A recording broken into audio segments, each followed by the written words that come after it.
Live from Five Star Stadium on the campus of Mercer University in Macon, Georgia. It's Southern Conference football on a Saturday on ESPN. Today's matchup features the VMI Cadets against the Mercer Bears. Hello, everyone. I'm Frank Beloy along with Phil Cox. Glad to have you with us for a SoCon Saturday game. Two teams, opposite spots in the standings. Mercer on top, VMI on the bottom, but still a lot for both teams to play for. For sure. VMI disappointing into that Samford loss last week, and Mercer coming off a bye. On paper, just kind of from a bird's eye view, it doesn't look like this game should be that close, but VMI with an opportunity to not completely play spoiler, and if you're Mercer, you can't look ahead. Do not want to trip up in this one here today. All right, a lot of pageantry on campus for this matchup. It is Military Appreciation Day. The folks here at Mercer honoring the men and women who serve, and a lot of people enjoying a college football Saturday. Take a look at some of the folks out tailgating and enjoying the sunshine as we count down to kickoff and saying thank you to those who serve our country. Of course, the matchup is going to be an interesting one. It features some young players for VMI, talented players. It starts with their quarterback, Colin Shannon. Well, you see what he did versus the Bulldogs defense last week in that disappointing loss. Better than 400 yards through the air. Found the end zone a couple of times. Actually had a chance to talk to him a little bit at Southern Conference Media Day. Really, really sharp. And as you saw with those numbers, he can light it up through the air. The Bears will be trying to apply pressure on him. When you talk about applying pressure, perhaps the best in the conference is Mercer's Andrew Zock. He is so special. A Mercer defense that was so prolific last year, and they picked up right where they left off. He is a freak on defense. He just chases the ball. He's all over the place, and he's one of the conferences and one of the best in all of FCS. So it's the Bears and the Cadets. The scene is set. It's time to play some football. A look at Five Star Stadium on a beautiful Saturday afternoon in Macon, Georgia. Temperature 75 degrees, a lot of sunshine, zero chance of precipitation. Hasn't been a lot of rain to speak of in this part of the country in recent weeks. And there will be none today as we get ready to kick it off. And we're underway.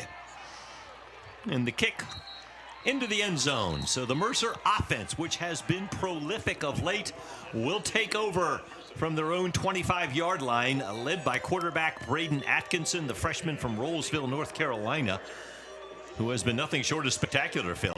He's been just tremendous. The way that the offensive line has been able to protect him and the time that he's had to throw the football, he's been hitting a lot of different targets. It's going to be very important for VMI early to attempt to make him uncomfortable in the pocket, because when he has time, he is very, very difficult to slow down.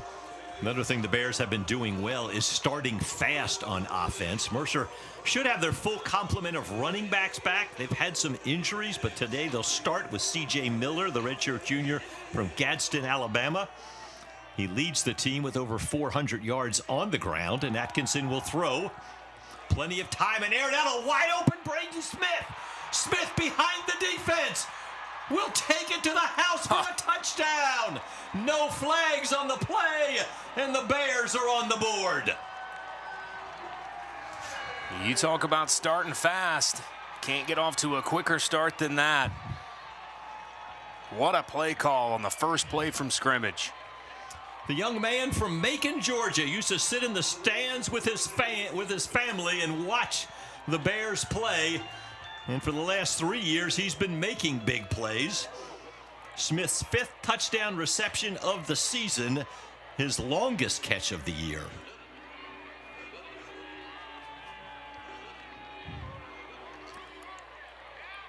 Reese Griffith, perfect on extra points. The junior from Pace, Florida, boots that one up and through.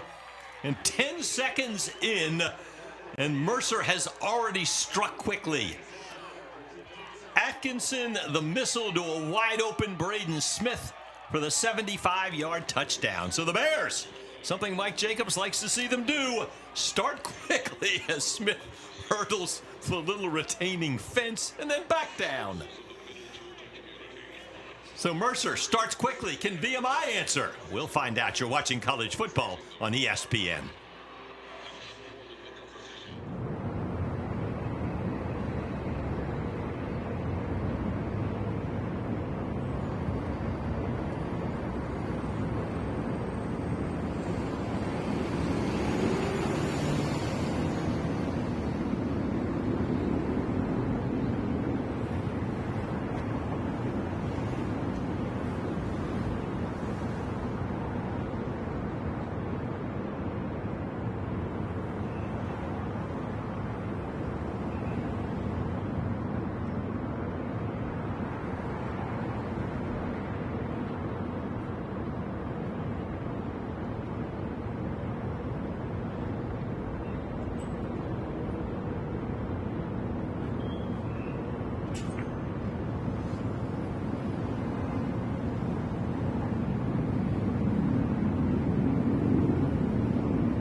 If you just joined us, this is what you missed. First offensive play of the game, 75 yards.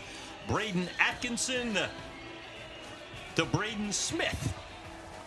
And the Bears are quickly on the board. That is the longest pass of the season, a 66-yard reception that Doty had versus Samford. Was the longest of the season to that point. What a way to start for the Bears. All right, so the Bears quickly on top, and now VMI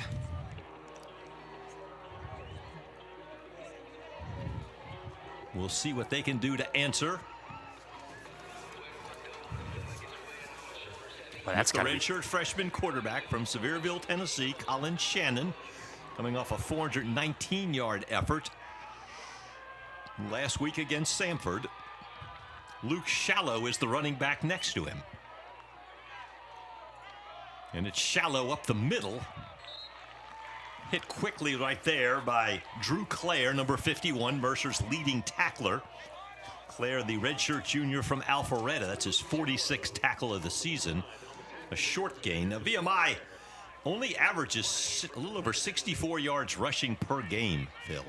Yeah, it's amazing that they've been able to possess the ball as long as they have as far as average time of possession with a lack of a running game.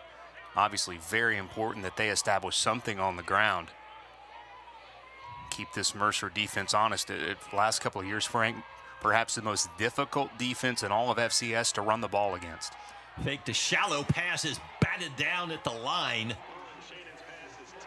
Uh-oh. Uh-oh. Some jawing after the play. Something you don't see a lot of. Dan Hicks was the one who knocked the ball down.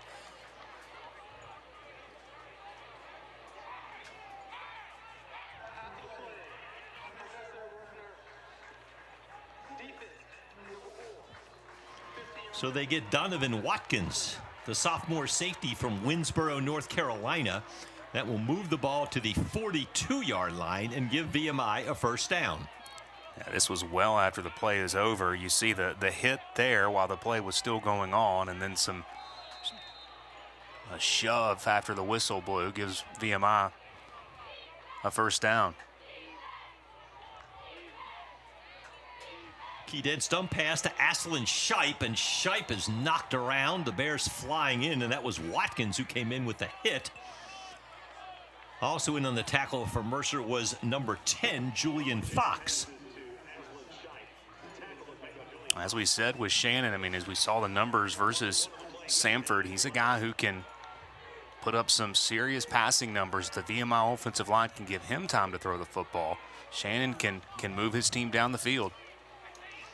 Short gain there of 2 yards. Flags flies, they hand to Shipe. Mercer strung that one out and maybe stopped Shipe for a loss of a yard on the play, but an early flag just as the ball was snapped.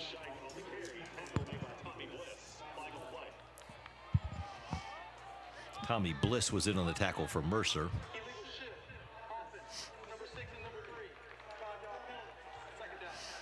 So the 5-yard penalty. Now Mike Jacobs says he wants to decline the penalty because the play was a loss of like 2 yards. So they decline the penalty, and that will bring up third down and about 12. And there you see Mike Jacobs, who started vehemently waving his hands like, I don't want to accept the penalty.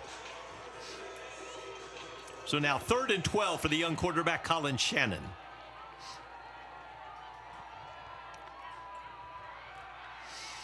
Bears bring pressure, and they will get him, and down he goes. Andrew Zock, number 0, among those leading the charge, along with Julian Fox and a couple of other orange jerseys, and the Bears with a quick sack. Boy, his big year just continues. Just a great pass rush there. All of the Mercer front four with penetration, and Shannon just not much he could do, nowhere to go as the defense emerged on him. Yeah, Dan Hicks was at the bottom of the stack. Now Ben Shrewsbury. Shrewsbury been a very important weapon for VMI. He's averaging over 47 yards a kick. He has had 23 punts this year that have gone over 50 yards. That one fair caught by Braden Smith right at the 20. So the Bears will now come out for their second offensive series. First offensive series lasted one play, a 75-yard touchdown pass to a wide-open Braden Smith. That's something that was missing early on in Mercer's first couple of games. Remember the PC game together, Frank. Mercer could not bust a big play. Even in the Wofford game, they struggled to get any chunk plays. And right out of the gate, to me, Mercer's had a week to prepare. They've been sitting on that play for 2 weeks, and they got to run it. And work to perfection. Fake to C.J. Miller. Out pattern. Nice catch. Ajunte Dabbs. Dabbs makes one man miss, takes it across the 40. And out to the 45-yard line. First down for the Bears, number 18, Ajunte Dabbs, the redshirt junior from Greenville, North Carolina.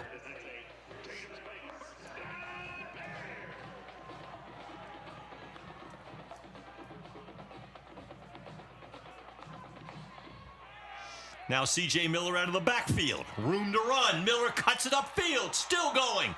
Breaks a tackle. Finally taken down inside VMI territory at the Keydets 35-yard line.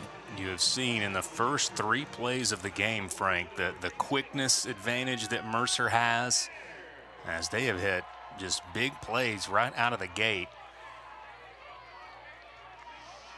2 plays, 2 first downs, ball all the way into VMI territory at the 35. Now Braden Smith gets a block from in front. Makes a man miss. A good block from Kendall Harris, who is out in front. And that's going to be good enough for a gain of about 7 yards. Brings up a second down and 3. For the first time today, Mercer's faced with second down. See if they can overcome that big hurdle. We've heard of third down conversions. Now they have a second down conversion. Miller stands next to Braden Atkinson. In all seriousness, VMI has got to figure out a way to make Atkinson uncomfortable back there in the pocket. Give it to Miller, and VMI comes through right there. Good play by the Keydets on defense. And big number 92, Jacob Moore, defensive lineman, the junior from Richmond, Virginia, who has had 9 tackles for loss, was able to get in there. I do feel like this is a VMI defense that has been getting better. They did give up 45 in a loss in Johnson City to ETSU, but held second in the preseason Chattanooga to just 21 points, and darn near beat Samford, holding the Bulldogs to just 24. 3rd and 7. Atkinson again, all kinds of time, looking for Braden Smith. Touchdown! Dropped it in perfectly. Smith's second touchdown reception of the quarter. And the Bears are back on the board. The Braden to Braden connection continues to work well for Mercer. What a beautifully thrown ball, all the time to throw it. And Smith comes down with another touchdown grab. As you said to start this, the amount of time that the Bears have been able to give Atkinson this season, and it's something VMI was going to have to address, but so far they've had no answers for it. So 4 minutes and 32 seconds in, and the Bears with 2 quick touchdowns. Braden Atkinson to Braden Smith. This one dropped in there perfectly. Bears streaking out of the gate. They lead 14-0. You're watching college football on ESPN.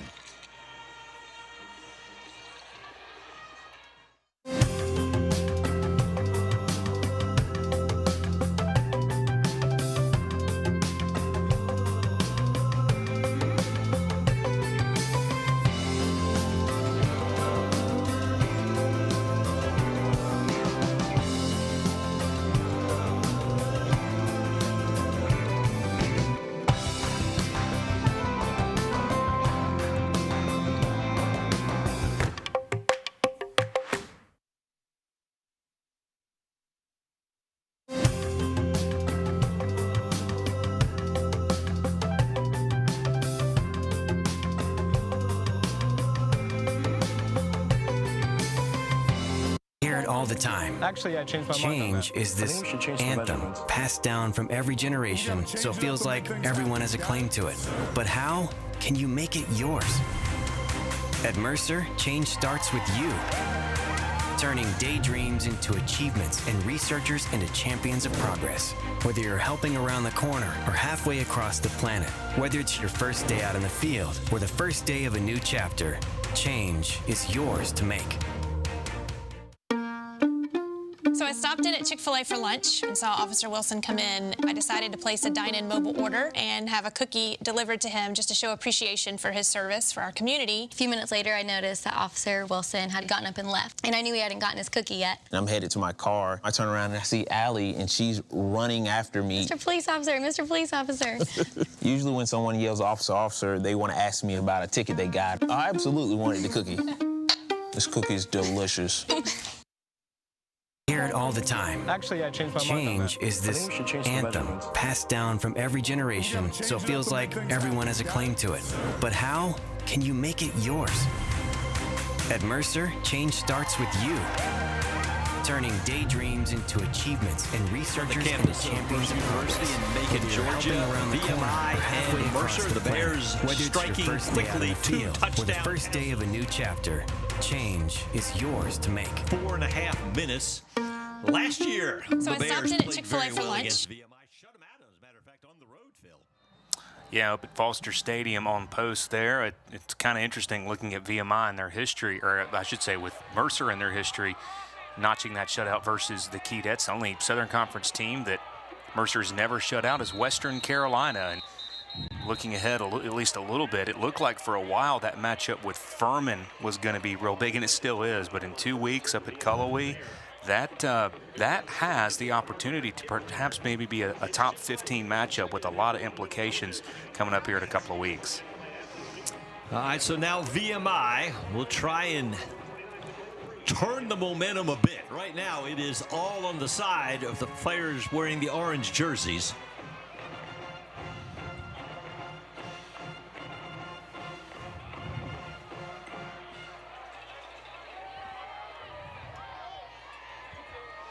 And the young redshirt freshman Colin Shannon will start with a quick pass across the middle. Was trying to find Noah Greaves, but the Bears were quick to defend, knocking it away. Donovan Watkins, number 4, has been very active thus far. Well, like we said, we talk about it with Atkinson and him needing time to throw. I mean, it's true with any quarterback, and it's also true with Shannon. He's the type of guy that if VMI can give him time to throw, he can be prolific. And with VMI struggling to establish something on the ground this season, he's going to need that. They will go on the ground, and again, it's very tough sledding. Julian Fox, number 10, was in on the tackle.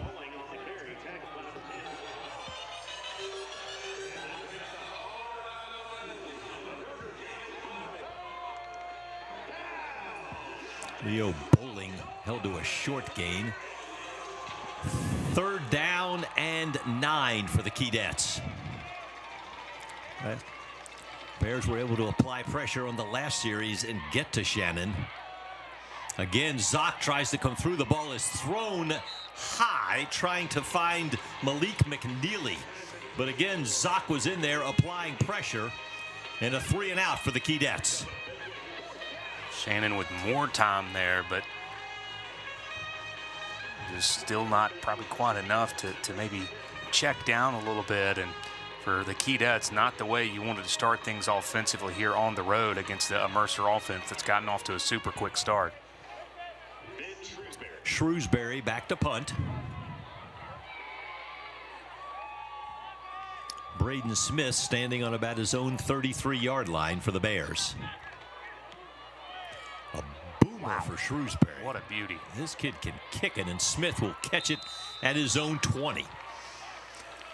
So the Bears back onto the field. First 2 drives, ultra successful. Thus far, Braden Atkinson off to a 5-for-5 start, 159 yards and 2 touchdowns for the Mercer offense, Phil. See if maybe on this drive, Mercer does try to balance it out a little bit more with the ground game. We talked about how that bye week probably good for the Bears running back core, a group that had been pretty banged up. So let's see if Mike Jacobs wants to run the ball a little bit more here. C.J. Miller, again, the back standing next to Braden Atkinson.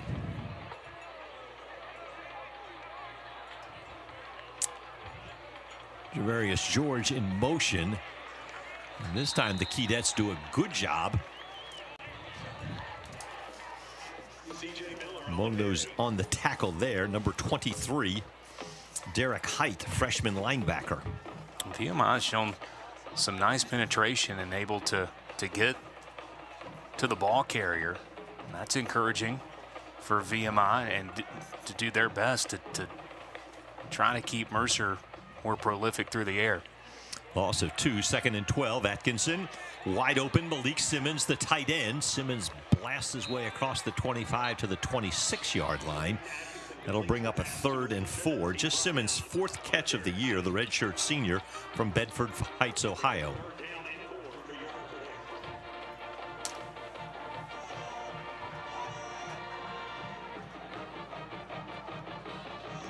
Third and 4 from the 26. Across the middle, wide open, pitch and catch. Atkinson finds Adonis McDaniel. And the junior from Columbia, South Carolina, his 23rd catch of the year is good for a first down to the Mercer 41-yard line. Atkinson's accuracy is just so impressive. Talked about it so much. And also what's been impressive about Mercer offensively and how they've been really impressive as of late, he really distributes the ball to a lot of different receivers.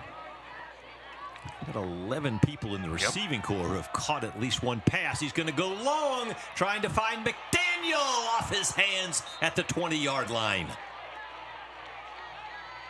The first miss for Atkinson, and it was a near completion.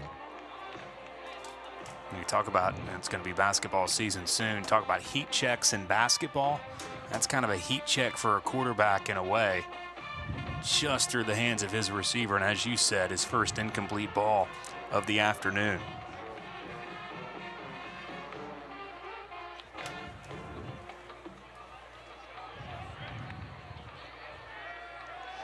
Atkinson under pressure, drops it off to Miller. Miller with blockers. C.J. Miller with speed down the sidelines. One man to beat, and he beat him. Touchdown, Mercer. C.J. Miller.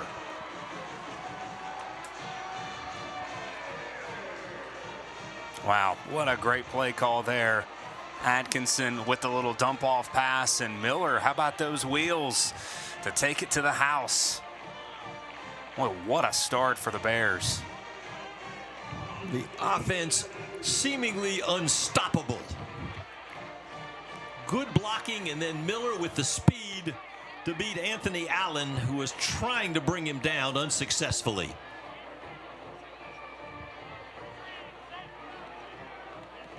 Reese Griffith's extra point is good. 7:46 still to go in the first quarter. And Mercer has stormed out of the gate. They lead 21-0. The Bears showing why they're on top of the Southern Conference standings. You are watching college football on a Saturday in Macon, Georgia, right here on ESPN.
look at the Mercer sidelines. The Bears flawless thus far in the first quarter here, both offensively and defensively.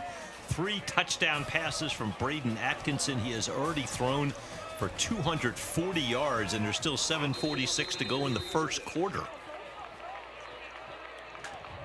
You worry maybe a little bit after a bye week of a sluggish start. Not the case for the Bears.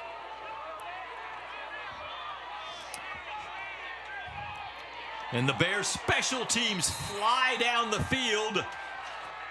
Roaring in to make that tackle was Ryan McNally, a safety.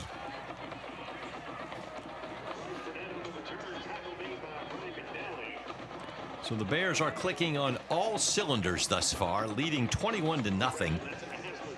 As VMI comes back out, trying to see if they can get something going. Keys to the game. All right, protect the passer. Thus far, they've been unable to do that. Hit big plays. No. Mercer, meanwhile, unleashed the pass rush, which they have done, and I think they've dominated the first quarter. I promise we talked about these before the game started. This was early in the week is when we sent these out, and it has played out exactly as the Bears had hoped. They hand to Luke Shallow. Shallow drives it up close to the 20-yard line. Host of Bears there. Number 94 seeing action today. Marius Landsfeld, defensive lineman, redshirt sophomore from Germany. That's good to see for VMI on first down. Get a solid gain, get something to work with on second down. See if they can take a little of the heat off Colin Shannon, who when he has dropped back has been under extreme pressure. Now he's got time, but threw that one too high. Trying to hit Noah Greaves across the middle, the redshirt freshman from Charlottesville, Virginia. That's probably a situation with Shannon where, with the way this game has started in the pocket, his internal clock, he just shortened it a little bit and probably had a little bit more time there. Yeah, the passes he has missed have been like that, overthrows. Such a tough loss for VMI last week. The way that game ended, Samford, the Bulldogs had been struggling, and they got their first win, and trying to figure something out here offensively and convert a third down. 3rd and about 6. Shannon, and down he goes, and Andrew Zock got him. Zock off the edge with another sack. He came in with 6.5. Has at least 1.5 today, and VMI has an offensive lineman hurt down about the 17-yard line. Watch Zock right there. He plays at such a high rate of speed. And he enjoys the game. He, as they say, Coach Jacobs says, a leader. The other players will say he is one of the guys they look up to because of the way he practices. So number 52 for VMI, one of the offensive linemen, is hurt. That would be Bryce Burnett. He's a redshirt sophomore from College Park, Georgia. He's now on his feet.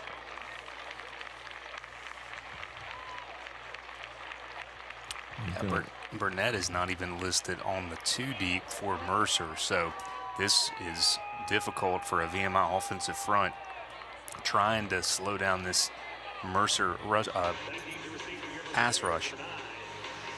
All right, so now back in is Ben Shrewsbury to punt, his 3rd punt. He's done an excellent job of pinning Mercer relatively deep, but the Bears have just been able to move so easily down the field.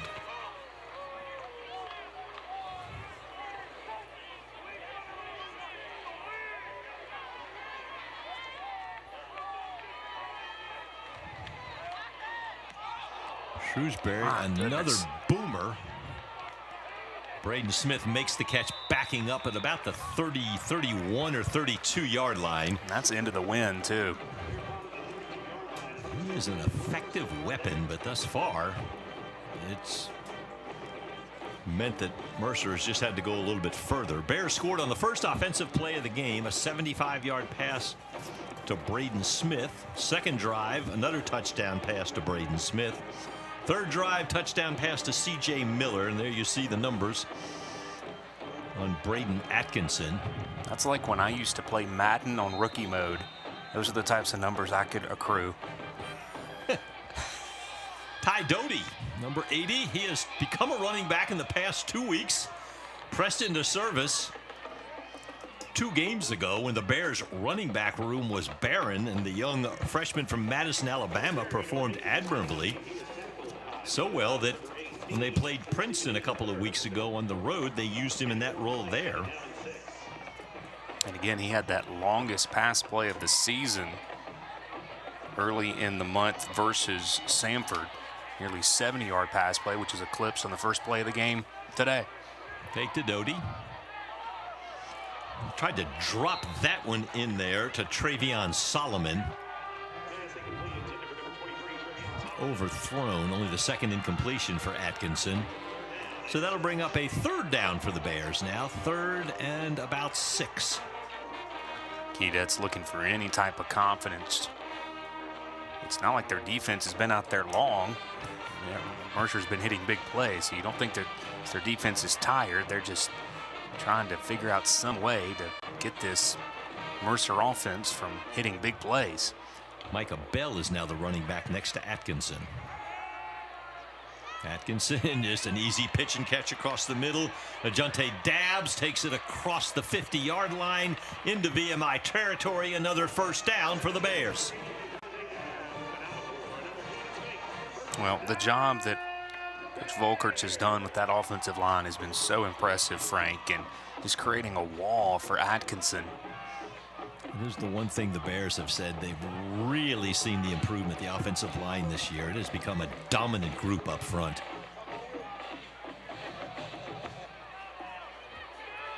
Doty back in there. Fake to Doty. Now Atkinson looking for Dabbs. Dabbs saying, wait a minute now, I got turned around. There is a flag down at about the 33-yard line.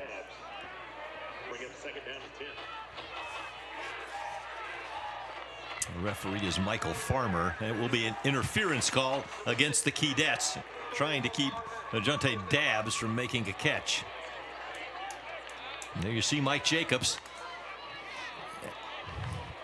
Coach said one of the things early in the season after the loss to Presbyterian, one of the points of emphasis was starting faster, finding a way to get out quickly, and that certainly has paid off over the past several weeks. They have definitely checked that box today. They give, and there goes Doty. Inside, makes another man miss. He has proven to be quite an elusive runner with a change of pace style. Takes that one all the way down to the 15-yard line. Another 1st down for the Bears. Talk about stepping into a different role. All those running backs that were down, and well, he is a little scat back there. Just a water bug that the defense has trouble getting down. And now there comes VMI roaring through. A nice play by Isaiah Greaves, the redshirt sophomore, the safety from Charlottesville, Virginia.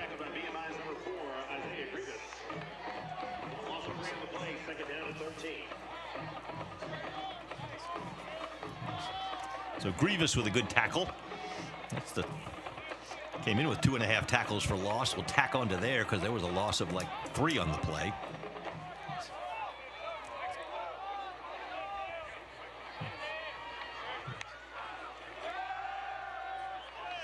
Braden Smith down near the 11-yard line. Had his feet taken out from underneath him by Robert Powell. So that will bring up a 3rd down and about 5 for the Bears as we go into the 4-minute mark here, 1st quarter. Ball is at the 11. The Bears have to get it to about the 4 for a 1st down.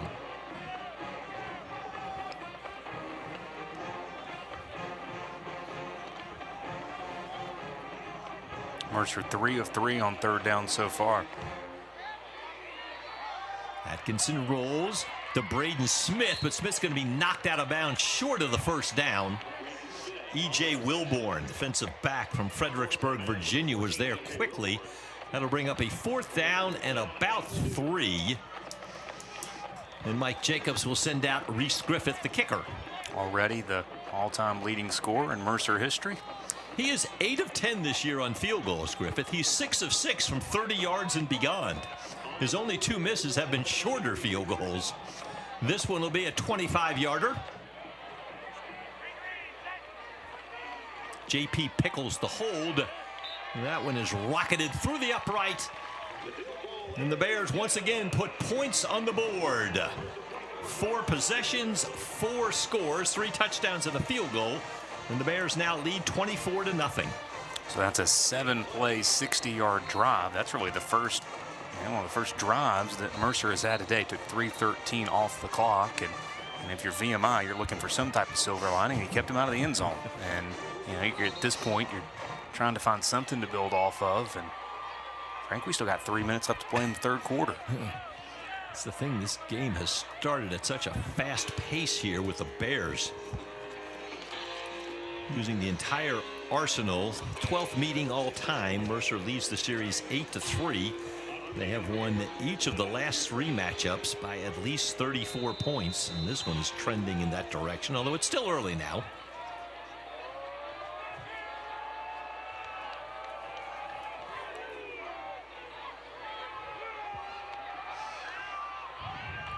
Keydets trying to make something happen on the kickoff. Room to run. Sideline, pushed out of bounds. Aslan Shipe, number 25, the sophomore from Ashburn, Virginia, with a nice return. Looks like there is a flag on the field right about the 28-yard line. On the tackle for your Mercer Bears. Line of the play. They got number 3 on the hold. Cade Cox gets caught holding, so that will march the Keydets back. Just what they did not need. Now they'll start from the 17, so what looked like promising field position quickly flipped. Shannon just 1 of 5 through the air in the early going. He's the type of quarterback, though, that he only needs a couple of completions to find a rhythm, to get in a groove, and he can start to march his team down the field. The fake, again, the pressure on. He was trying to find a receiver cutting across the middle. No to Grievous, the redshirt freshman from Charlottesville. And as you said, Shannon definitely rattled by the pressure Mercer's been able to get on him early here in the game.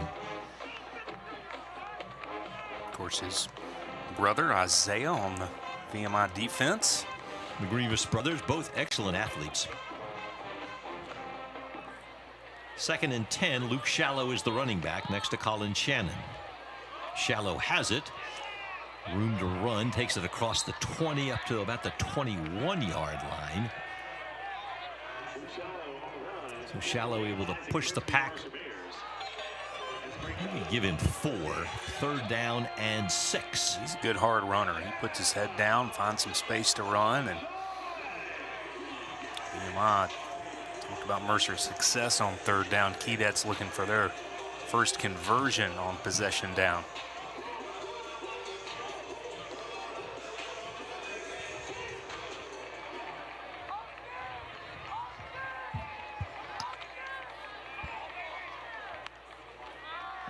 Shannon looks for a quick out. Tried to thread one in there. It's really good defense. Bears had good defense. That was number 46, Isaac Prince, who was defending Cade Cox. Made a very tight window for Shannon to try and fit that one in. So again, the Bears defense does the job. Beautiful play by Prince, the redshirt junior from Snellville, Georgia. And again, Ben Shrewsbury back out to punt. And again, standing deep in his own territory.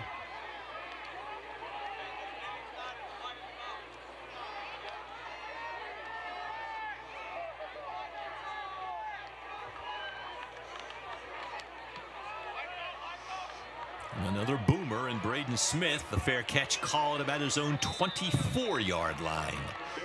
So that's where the Mercer offense will take over on their 5th possession already of the first quarter, Phil.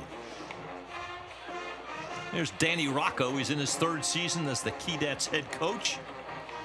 Has had several stops on his coaching journey, trying to build something at VMI. Spent some time at some FCS powers, Richmond, Delaware, both schools that have won national championships at the FCS level. And you're right, Frank, trying to really build that program in Lexington. Bears start at their own 25 with C.J. Miller, the running back. Takes the pitch. Cuts up front. Blockings across the throw. Makes a nice move across the 40. C.J. Miller is still going. Showing that speed again. And he's gone. C.J. Miller. 75 yards. Took the pitch. Used some excellent blocking and then showed that speed for the second time this quarter. As we said, Mercer with a week to prepare, sitting on some plays, sitting on some big plays for Smith. And now Miller with a couple of big plays in this first quarter, as this is all orange and black here in the first period. Reese Griffith on his fourth PAT is good. So 2 75-yard touchdown plays for the Mercer offense. One the passing variety. And this one, the quick pitch. Watch the blocking he has. And then Miller shows excellent speed, outrunning everyone down the sidelines. He has been banged up, and this is the first real extensive action he's seen. And you can tell he looks fresh out there, Phil. He's been unstoppable both catching the ball and running with it. So he now has a 59-yard touchdown reception and a 75-yard run for a touchdown.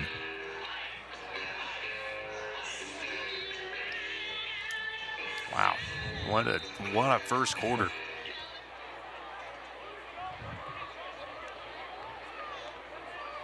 Still a minute 40 to go. Fair catch. So VMI will take over at their own 25-yard line. I mean, there are fast starts, Phil, and then there is what we have seen thus far today. Yes.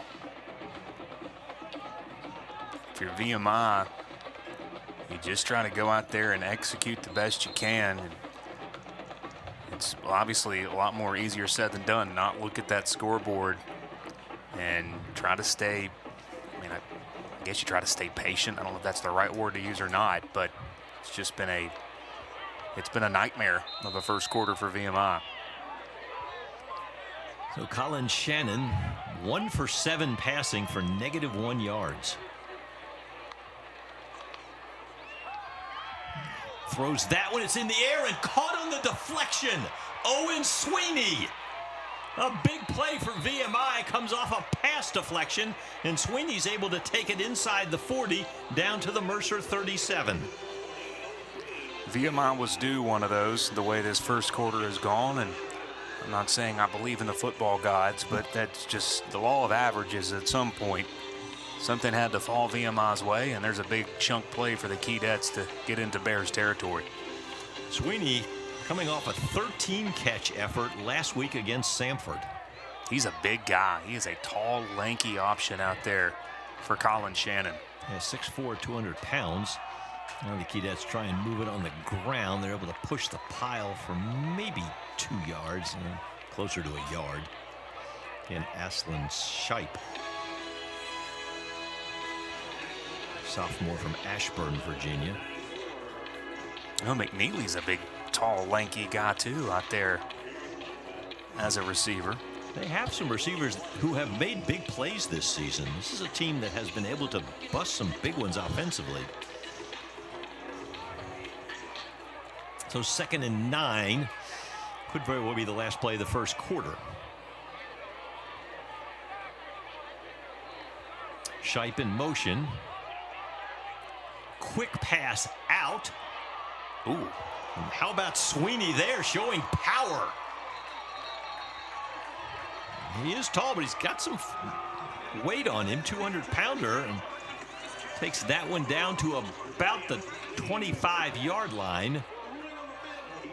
He delivered a hit, Frank, and then he actually fumbled the football, I think, and it went out of bounds. It did. So it's at the 26. It looks like it'll be good enough for a first down. And the clock shows all zeros. So we have come to the end of the first quarter. The VMI offense showing signs of life. In a quarter dominated by the orange and white. The Bears striking early and often. 31 first quarter points. 15 minutes in the books. All Mercer right now. The Bears entertaining the hometown fans on Patriots Day. You're watching college football on ESPN.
Danny Rocco's coaching career, the head coach of the VMI Keydets.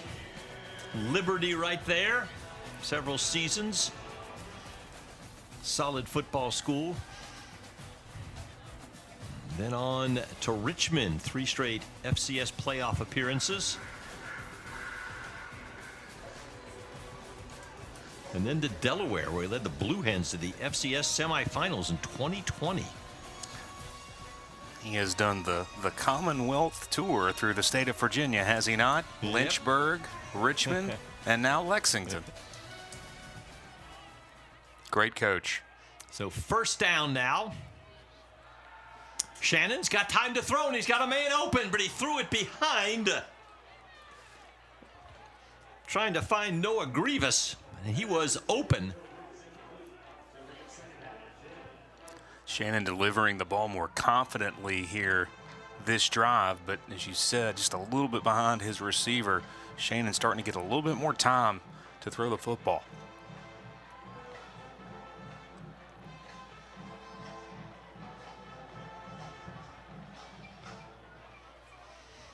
So now second down and 10. They give us to Shipe. And the Bears are able to stand him up. Number 1, Dan Hicks in there. A pile of orange jerseys. Andrew Zock, of course, always around the football. Drew Clare. So the Bears getting a lot of people to the ball. Short gain, maybe 2 yards, will bring up 3rd down and 8 for the Keydets.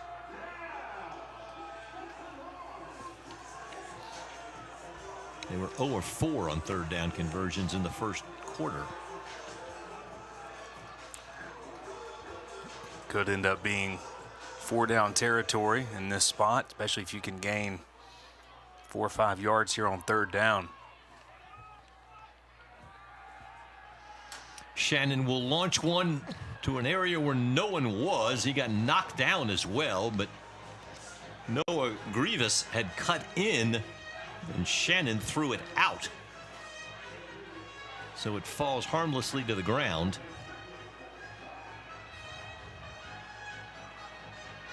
Shannon really took a shot there. He takes his hat off.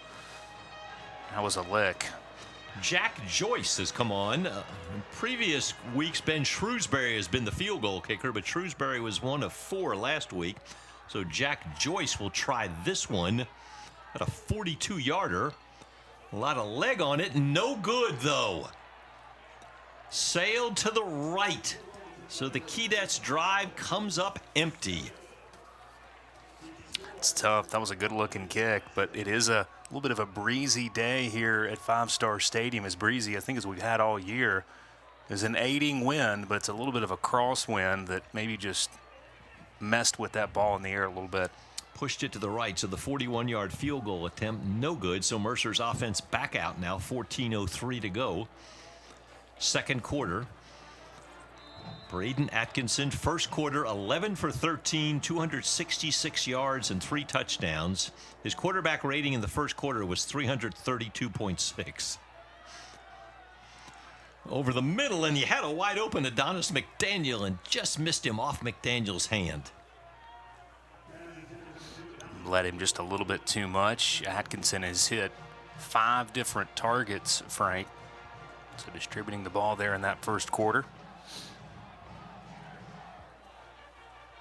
Tyrell Cord is now into the game at running back for the Bears, the junior from Charlotte, North Carolina.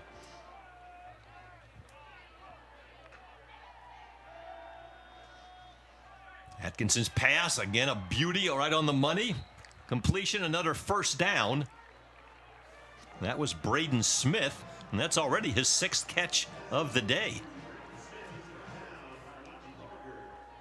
Already well up over 100 yards, starting to knock on the door of 150 receiving yards here just at the start of the second period.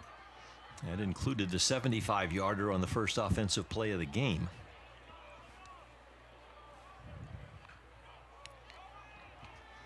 Quick pitch, Trenton Jones. Nowhere to go as the Keydets. Amaje Parker, number 3, among those in on the tackle. Actually going to be a loss of a yard. They tried to get Trenton Jones, the freshman from Hastings, Florida, loose.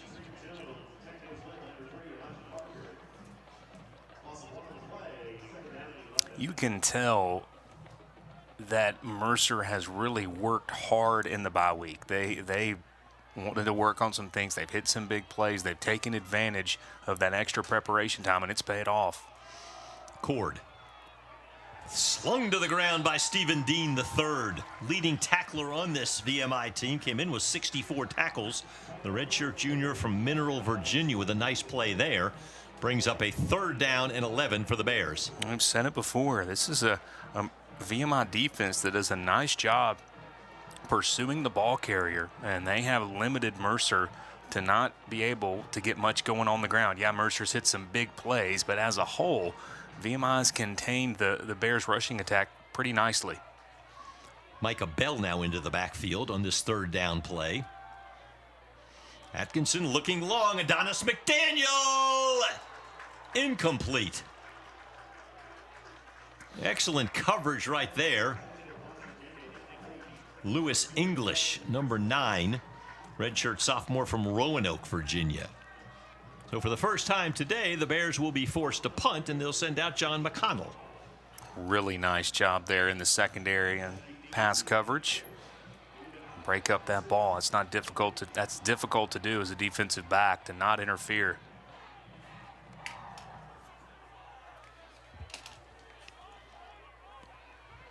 McConnell averaging 46 yards a kick.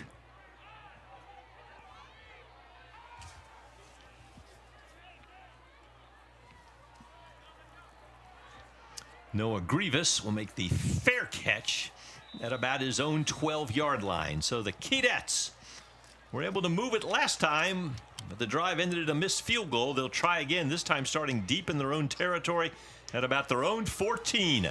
11:59 still to go, first half. It's been all Mercer thus far. You're watching Southern Conference football on ESPN.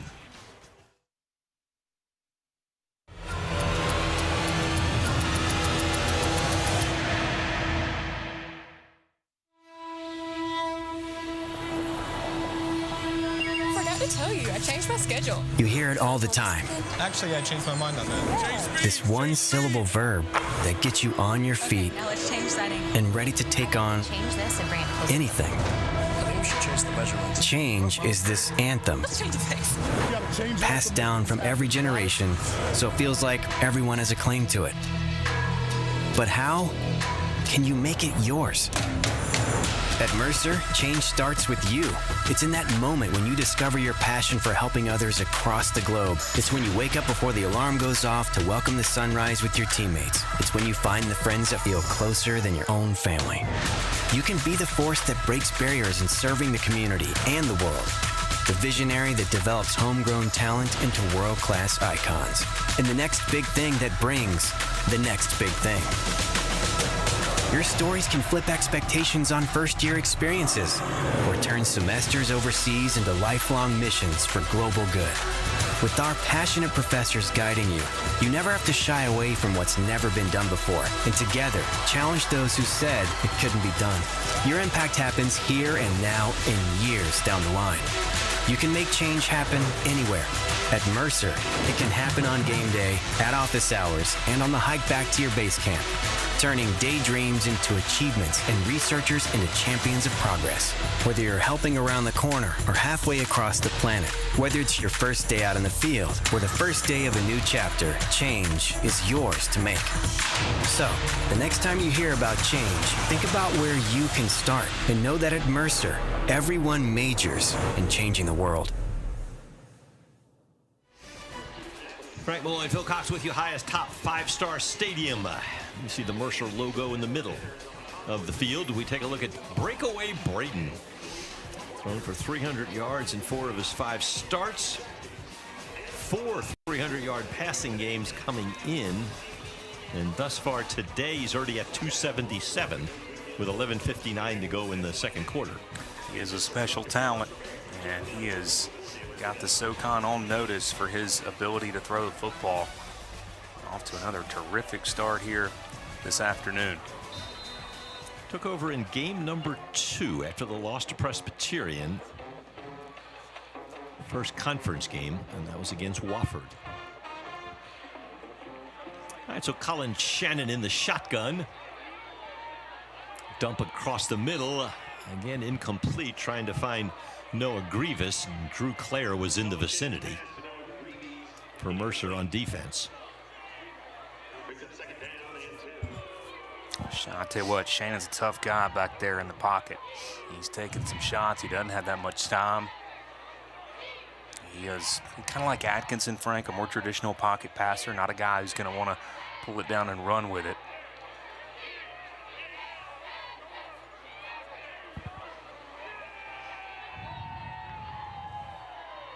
Hand off to Shipe, and the Bears shot in there. That was big 91 Jordan Swain, it looked like.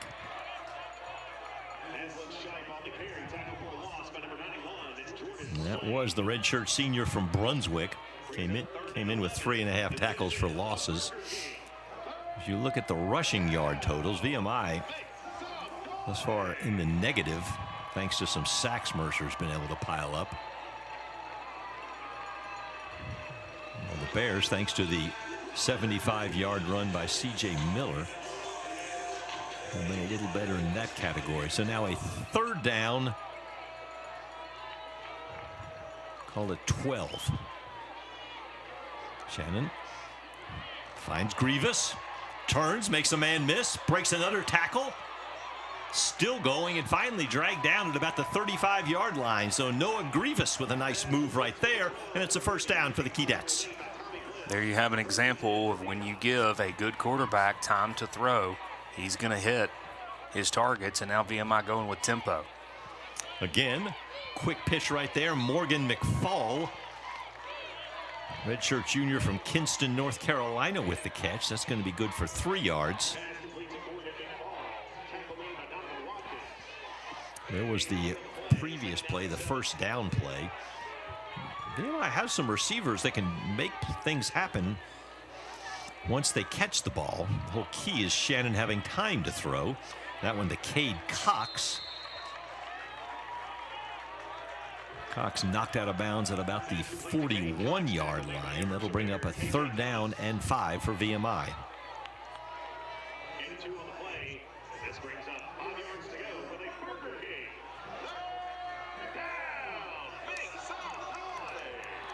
Under 10 minutes, second quarter, VMI down by 31, trying to get something going offensively. Keydets just 1 of 6 on 3rd down, but need to convert here. Trying to sustain the drive and put some points on the board. Incomplete. Nearly hauled in by Cox. Would have been just short of the first down. But the 3rd down pass fails, and that brings about Ben Shrewsbury for yet another punt. Cox may have heard some footsteps there on those in patterns. Sometimes a receiver can short arm it a little bit, and if he catches that ball and is immediately hit, he's still maybe a little bit short.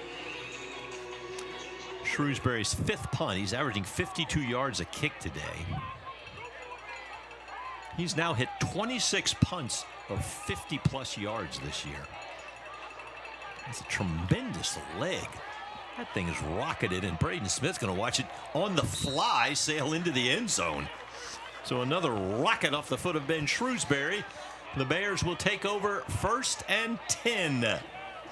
And thus far, the Mercer offense excelling in all facets of the game. The Bears lead 31-0. You're watching Southern Conference football right here on ESPN.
Look at Mercer head coach Mike Jacobs right there in the black hat. 2nd season as the Bears head coach.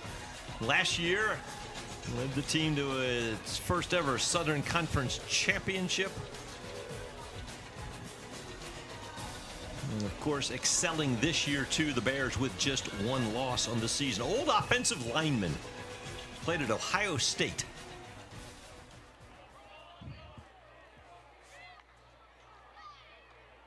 Bears on the ground.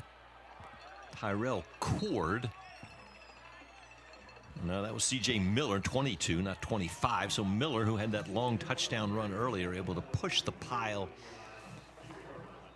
Give him about 3 yards to the 23. How about this, Frank? After that run, and again, the sample size starts to grow, obviously, as the game goes along, Mercer is averaging just under 15 yards a play. Miller now in motion. Pass across the middle. Short gain. Donis McDaniel, number 2, immediately hit right about the 29-yard line. Will bring up a 3rd down and 1 for the Bears.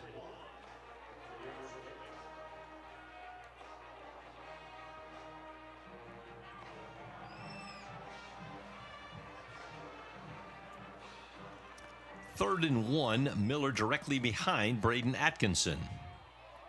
They give it to Miller, and the Keydets come in and stop him short. Good defense. Amaje Parker, number 3, was in there. Had some help. Also getting up off the bottom of the pile, number 18, Stephen Dean III.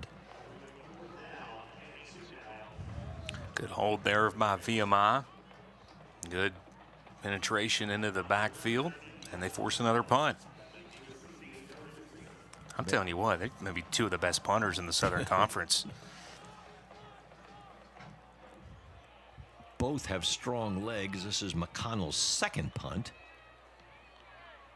Of course, their coaches don't want to see that. Nice move by Grievous. Made one man miss and able to take it up to about the 29. They're going to mark it at the 30. So VMI will start 1st and 10 in their own 30. Only been able to drive it once, and that resulted in a missed 41-yard field goal.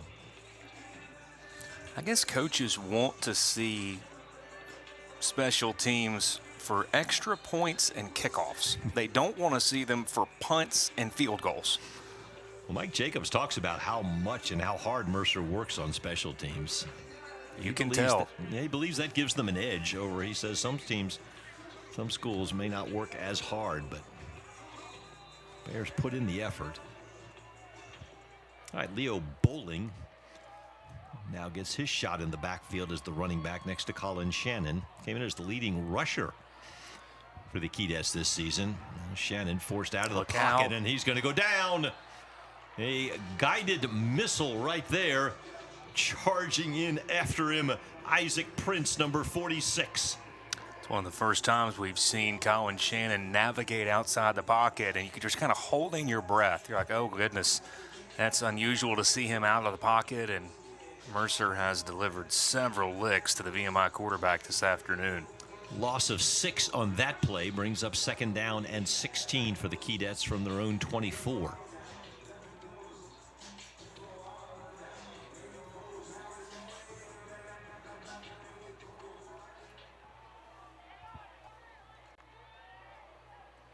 Hand to Bowling.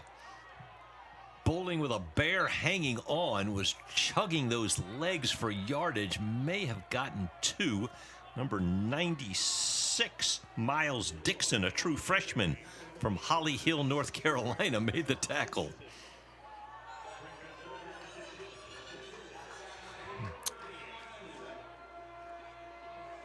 VMI's just found themselves behind the sticks too much in this first half. And you give a lot of credit to that Mercer defense. 3rd and 15.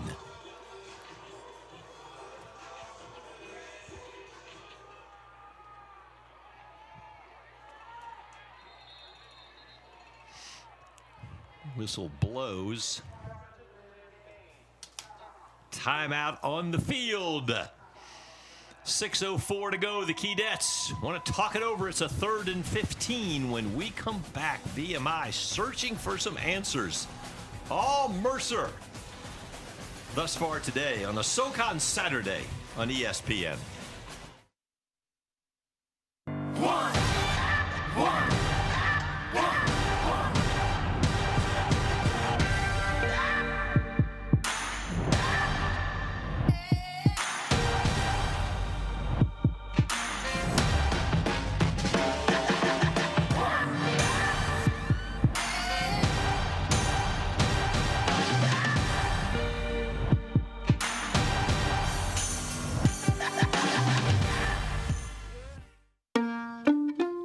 I stopped in at Chick-fil-A for lunch and saw Officer Wilson come in. I decided to place a dine-in mobile order and have a cookie delivered to him just to show appreciation for his service for our community. A few minutes later, I noticed that Officer Wilson had gotten up and left, and I knew he hadn't gotten his cookie yet. And I'm headed to my car. I turn around and I see Allie, and she's running after me. Mr. Police Officer, Mr. Police Officer.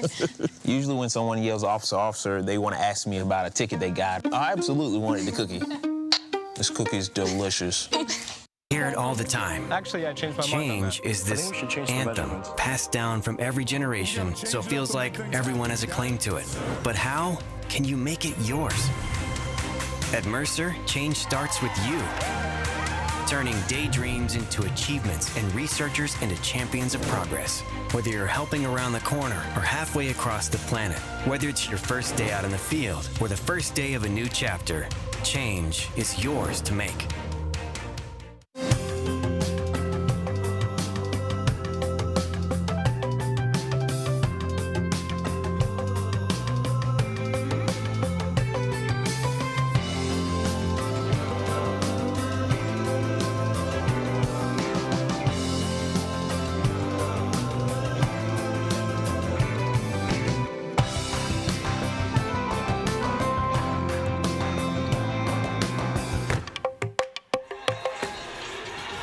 All right, welcome back to Five Star Stadium. VMI facing a 3rd and 15 from their own 26-yard line. 6:04 to go. You look at the Keydets bench right there as they try and find some answers to this Mercer Bear team that is showing why they are leading the Southern Conference this season.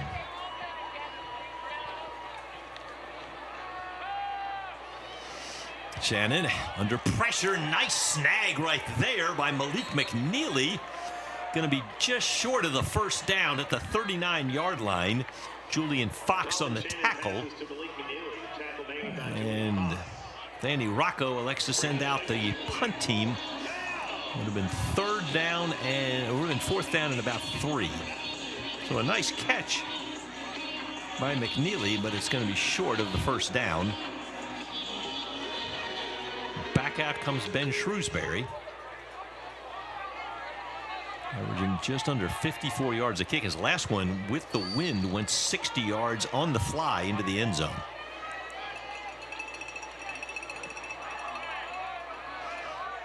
This one a little shorter. Takes a VMI bounce, still rolling. Going to take it inside the 15-yard line. So that one worked out. The Bears will have to start inside their own 15 with 5:05 to go, second quarter. Bears put all 31 points on the board in the first quarter today. Just a lightning fast start. The big play, the 75-yard explosion to start the game, and Mercer's never looked back.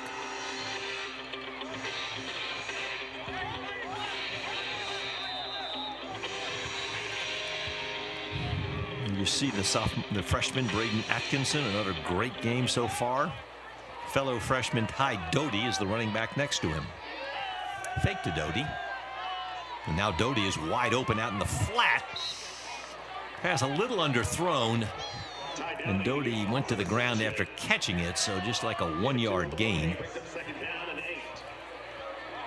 It's interesting. I've been watching Danny Rocco on the VMI sideline for the last couple of minutes. It's interesting, Frank. He does not wear a headset. He just kind of roams. He's got his notes, his paperwork in his hand, coaching his team. Dabbs makes a man miss, and he's gone.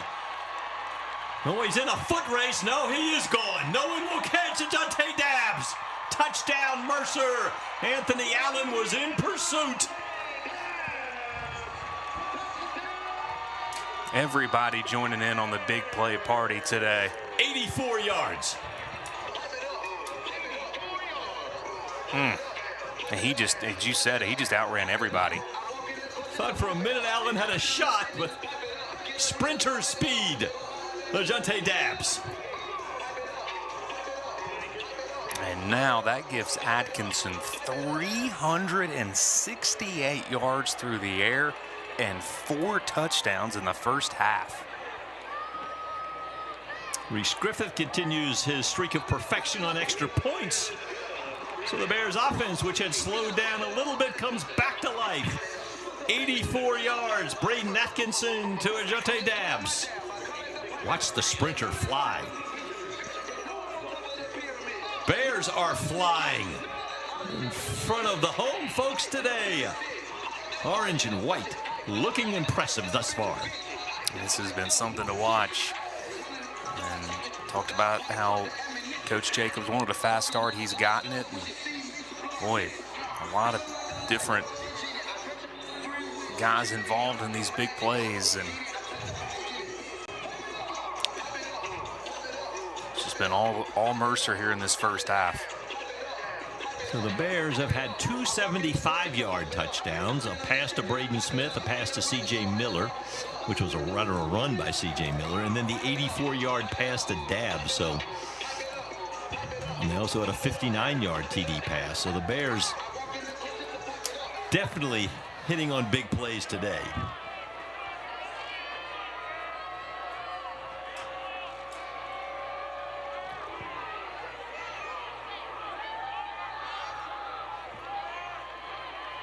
Shipe breaks it to the outside. He's going to be forced out of bounds at about the 25-yard line. Good coverage by the Mercer special teams on Aslan Shipe. Well, if you're VMI, you'd love to get some points on the board, preferably a touchdown. Not go into the halftime locker room shut out. Trying to put something up there if you get some type of drive, get in the red zone, and preferably get a score. Colin Shannon back out, just 7 for 17, 87 yards, and has been sacked 3 times.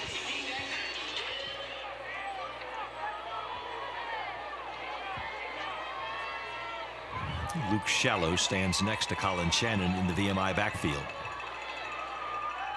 Fake. Hit from behind as he attempted to pass, and again that was Andrew Zock who came roaring around the edge. That was a really good fake. I thought it had been handed off, but even still it didn't fake out the Mercer defense too much. You see Zock right there, so hard to block. 2nd and 10, Keydets.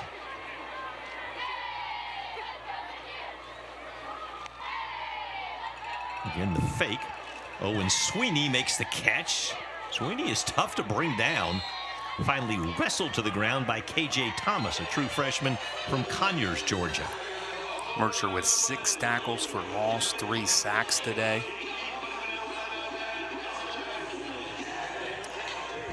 Third down and 2 for the Keydets. Under 4 minutes to go, second quarter.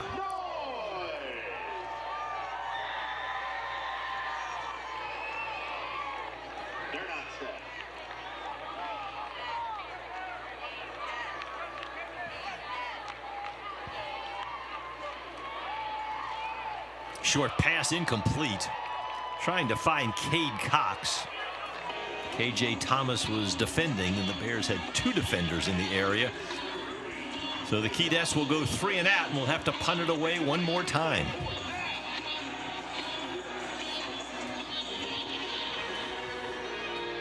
Shrewsbury didn't get the best of that last punt, but he's got the wind helping him.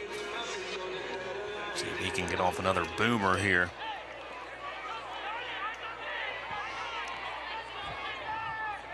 Bears prepared in case the Keydets decide to fake it.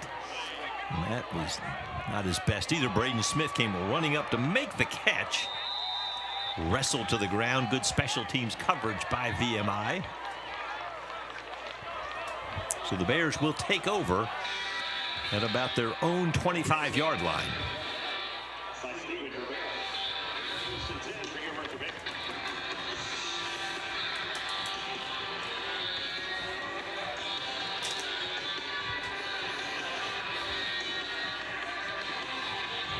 Here you see the receiver comparison. Ajante Dabbs came in with 3 receiving touchdowns. Now has 4 with that one he just took to the house on the Bears' last possession. Both teams with prolific receivers. This to Adonis McDaniel, McDaniel wrestled to the ground there.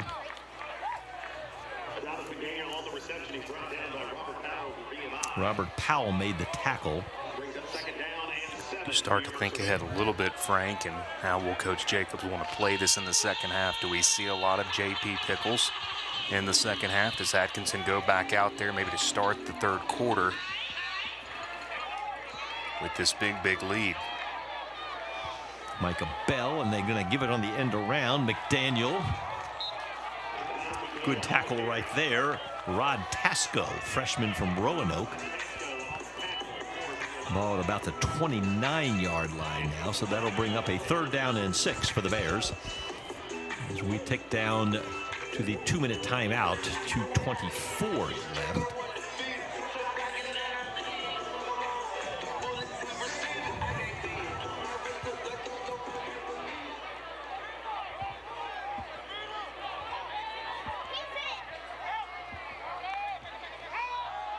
Atkinson, quick flip to Braden Smith, but VMI is there. Short gain, will be short of the line to gain. And the Bears will be forced to punt. We have come to the 2-minute timeout. 2 minutes to go, second quarter. All Mercer. The Bears are pitching a shutout right now. They lead 38-0. You're watching college football on ESPN.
A salute to the troops. Military Appreciation Day here at Five Star Stadium. As John McConnell gets set to punt. Noah Grievous back to receive for the Keydets, standing on his own 25-yard line.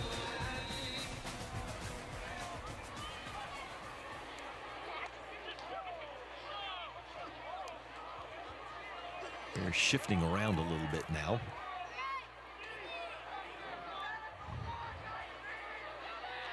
VMI comes after it. Nothing to lose at this point. High kick. Grievous is going to make a fair catch right at his 20. So a booming spiral from John McConnell, the redshirt senior from Morgantown, West Virginia. 1:54 to go, second quarter. Mercer leads 38-0. Well, as we said with VMI a drive ago, obviously with 2 timeouts, 1:54, time to make a drive and take something into the halftime locker room. 38-0 game, obviously a pretty steep hill, but a chance to have some type of a silver lining in this first half. They can get some points, preferably a touchdown on the board. Keydets will get the ball to start the third quarter.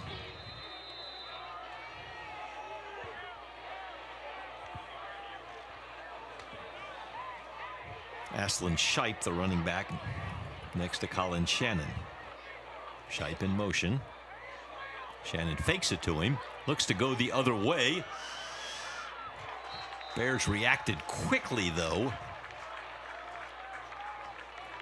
The Keydets able to, on first down, pick up about 6 yards.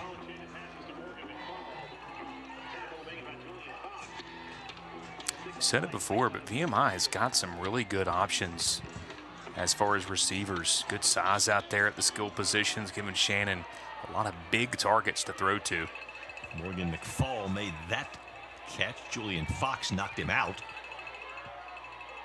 Now Shannon looking in the direction of Owen Sweeney, but another player, Morgan McFall, was cutting in front of Sweeney. Had two guys almost in the same spot, and the ball sailed over the head of everybody.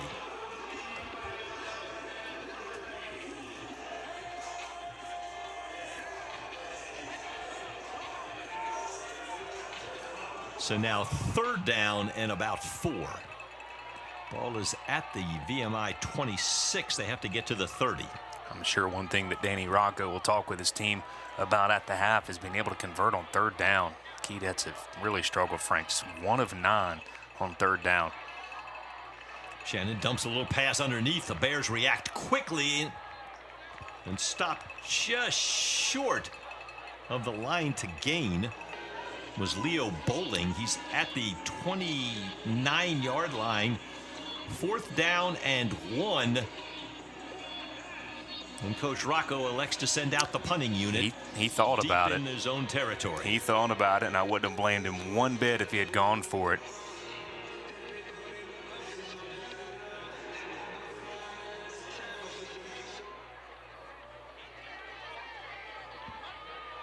Ben Shrewsbury back out. End over end. Braden Smith's going to let it hit. Takes a VMI bounce inside the 25. Going to go out of bounds about the 22-yard line. So the Bears will take over. 54 seconds to go, leading 38-0.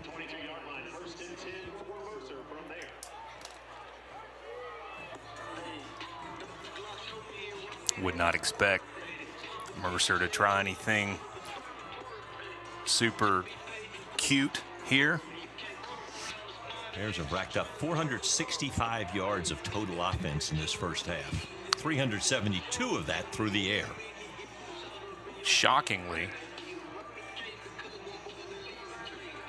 VMI has had the football longer than Mercer has had it. Can you believe that? They've had it about a minute longer than Mercer has. But then again, Frank, with all the big plays that Mercer has hit, they haven't had sustained drives. And it's been a first half of big plays. Atkinson will look to throw. A little dump off pass. Malik Simmons.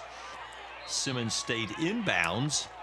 Gets it out to about the 38-yard line. That'll be good enough for a first down, so that will temporarily stop the clock. And it looks like Bears will take a timeout. They have 3, so they elect to take a timeout. Coach Mike Jacobs perhaps wanting to see how the Bears do in the 2-minute drill, preparing for future games.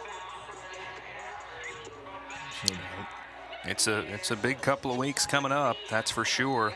After today, the Bears go on the road for back-to-back conference matchups against Furman and Western Carolina.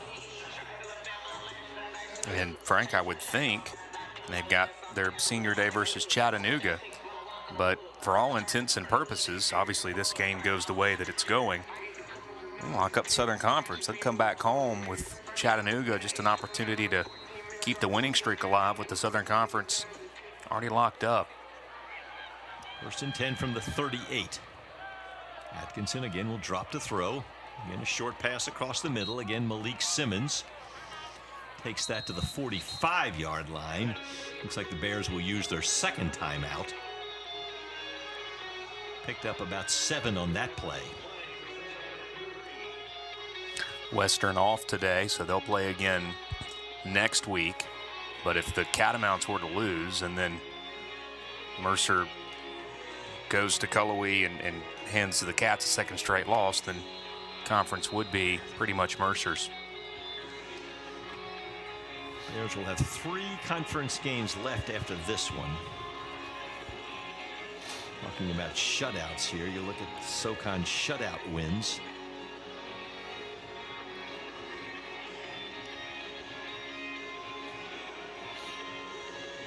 Bears shut out VMI last year. Shut out Citadel earlier this season.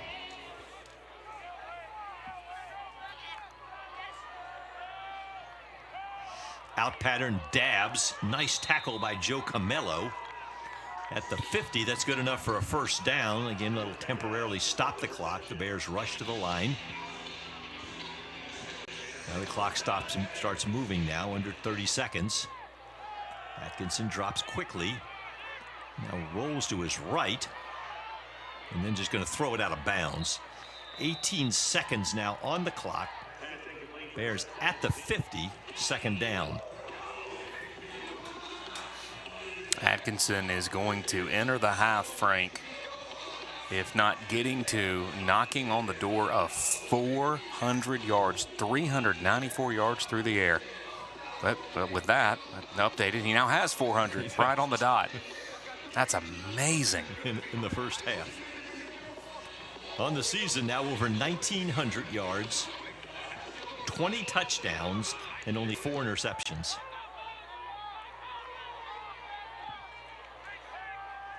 Lets it sail, man open, Adonis McDaniel. Going to put the ball at about the 32-yard line with 13 seconds. That only took 5 seconds. First down Bears, they still have 1 timeout left.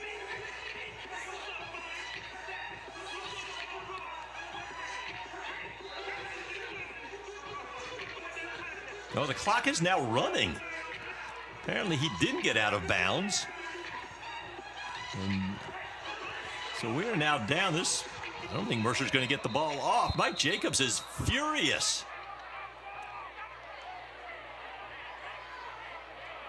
He sure is. He's got the headset off, and he was chasing the line judge out onto the playing surface.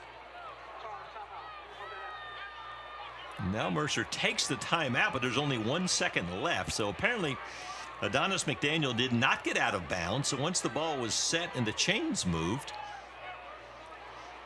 and he is furious, Coach Jacobs, as you can well see. So now they're going to send Reese Griffith out for what will be a 50-yard field goal. Griffith has hit from 51 this year. Wind is almost completely died down. It's the least amount of breeze we've had all day. Technically just inside, so it would be a 49-yarder. Drives it up and good. Reese Griffith has done it again. Griffith hammers one home to end the half. So the Bears started quickly and they finished strong. A long field goal from Reese Griffith, and both teams head to the locker room. It's been all Mercer. The Bears put 41 on the board in the first half. A dominating performance by the home team. The Bears came out quickly. This is how it started. And it finished with a long field goal. Bears lead by 41. You're watching Southern Conference football on ESPN.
Five Star Stadium on the campus of Mercer University in Macon, Georgia.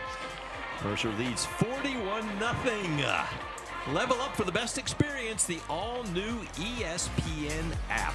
All ESPN, all in one place. Link your account to watch, play, sync, and personalize. More to come. It's halftime. Mercer leads 41-0.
Everyone standing here at Five Star Stadium, a salute to veterans and those who have served on this Military Appreciation Day. Mercer band on the field. The playing of taps.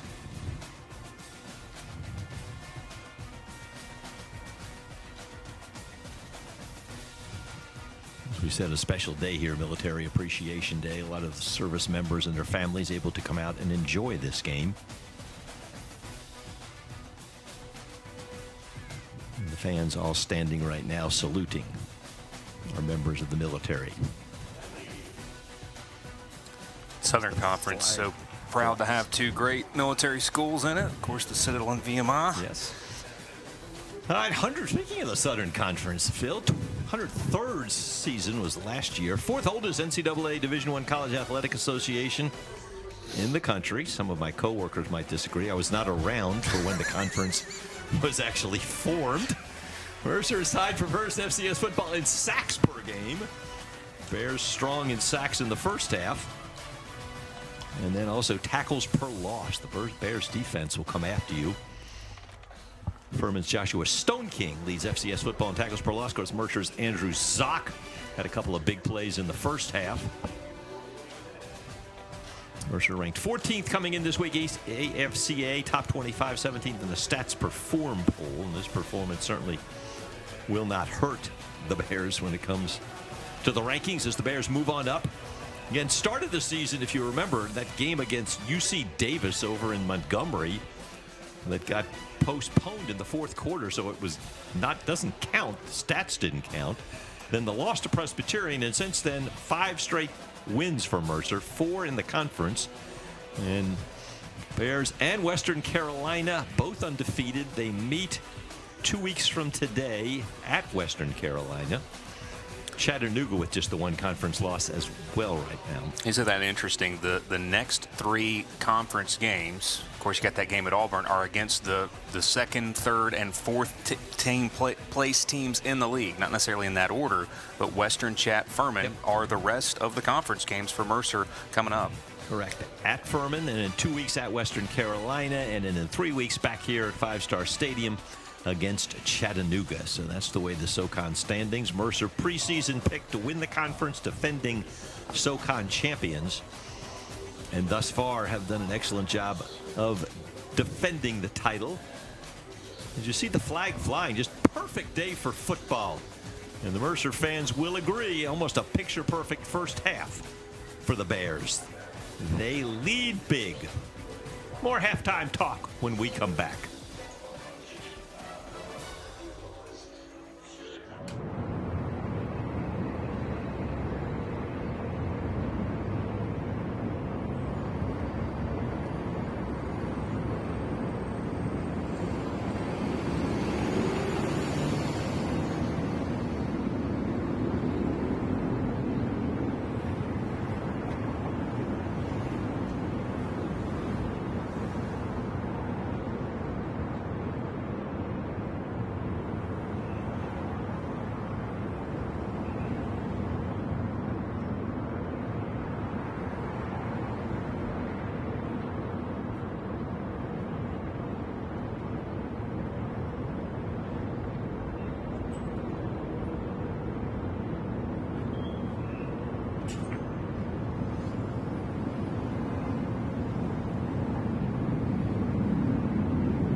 right, welcome back. First half highlights, obviously half dominated by Mercer. Bears were able to kind of impose their will through the passing attack, including this little pitch and catch to C.J. Miller. Watch the speed. Number 22 down the sideline. Also had a long touchdown run where he showed off the wheels. How about dropping this one in there? Atkinson to Braden Smith. And here's the play I was talking about. Watch Miller use the blockers, and then all of a sudden right here, watch the burst. Outruns everybody. It's like an episode of Oprah. You get a big play. You get a big play in the first half. VMI, well, they got to run a lot of kicks back. This particular play was Aslan Shipe was negated by a penalty. They do have some tall and talented receivers. When given time, Colin Shannon's been able to make some things happen, but just not a lot of time to throw the ball. And you can see the Bears swarming to the football even when he does make completions. So the Bears dominating the scoreboard and also dominating the stat sheet as Mercer piled up. Take a look at the total yards for the Mercer Bears. Just amazing that time of possession. Dead even. VMI actually had it longer, but as we said, with all those big plays, you're not going to have the ball for long periods of time. And obviously, at least for me, the thing that really sticks out to you about that is Atkinson with 418 passing yards in the first half. Just magnificent what he was able to do through the air. So the Bears have dominated the stat sheet and the scoreboard. Teams are trotting back out onto the field. We should be ready to play football shortly. See what VMI looks to do. They'll get the ball to start the third quarter. Right now, the Bears and their fans enjoying a sun-splashed Saturday afternoon in Macon, Georgia. Bears up by 41.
Piece of cardboard, slide on down. Great entertainment. Part of the family fun atmosphere here at Five Star Stadium. Mercer leads VMI 41-0 as we get ready to start the third quarter. He's bold. I was going to say, that was impressive. He almost made it all the way down. Going to be bodes well for a skiing career. Yes. All right, Reese Griffith will kick off now. That field goal, 50-yarder at the end of the first half, gave him the career field goal record here at Mercer for Reese Griffith. Just a junior out of Pace, Florida. 10 of 12 field goal wise this year, including 2 50-plus yard. So here come the Cadets. It seemed like that as the half wore on, VMI was starting to get some things together. 104 yards through the air for Colin Shannon. There you see Andrew Zock. A couple of sacks in the first half for Zock.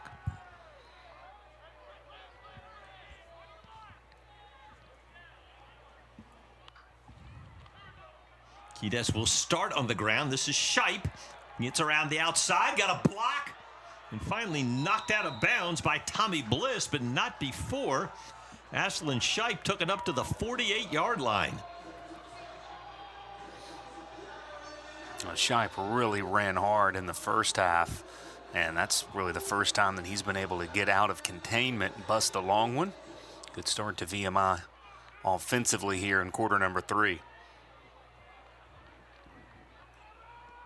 23-yard run for Shipe.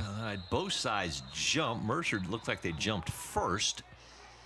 Couldn't get the Bears for offside like number 1 Dan Hicks went a little early.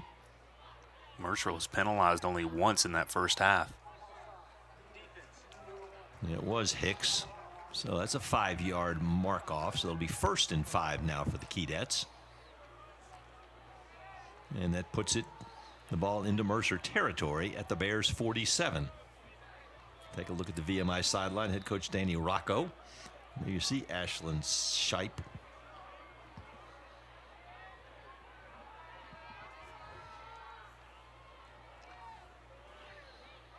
Now they hand to Bowling. Bowling tries to get outside. A little tougher going there as the Bears were able to swarm to the football. Among those on the tackle, Isaac Prince, number 46.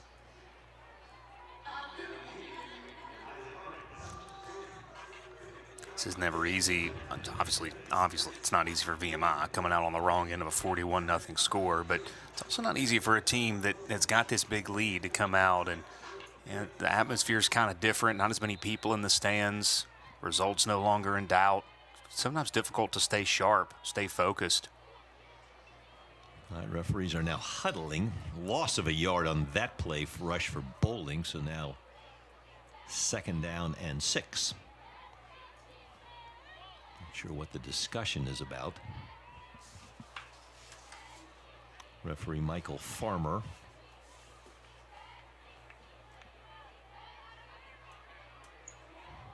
All right. Clock winds.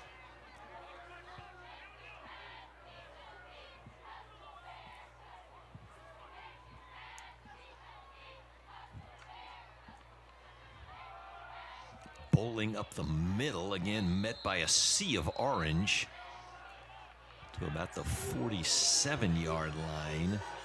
Going to bring up 3rd down and 5.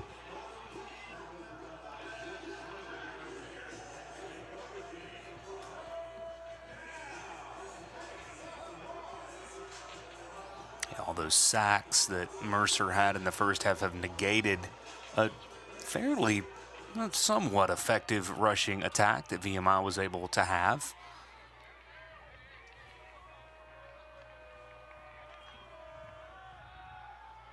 Shannon under pressure was able to get away and then got destroyed. And that was Drew Clare, number 51. Shannon was able to escape the first wave, and then Clare lowered the boom. Stepped up in the pocket, as you said, got away from the initial opportunity, but boy, Mercer has just made life so difficult and unpleasant for him back there. So Claire gets credit for a sack. Ben Shrewsbury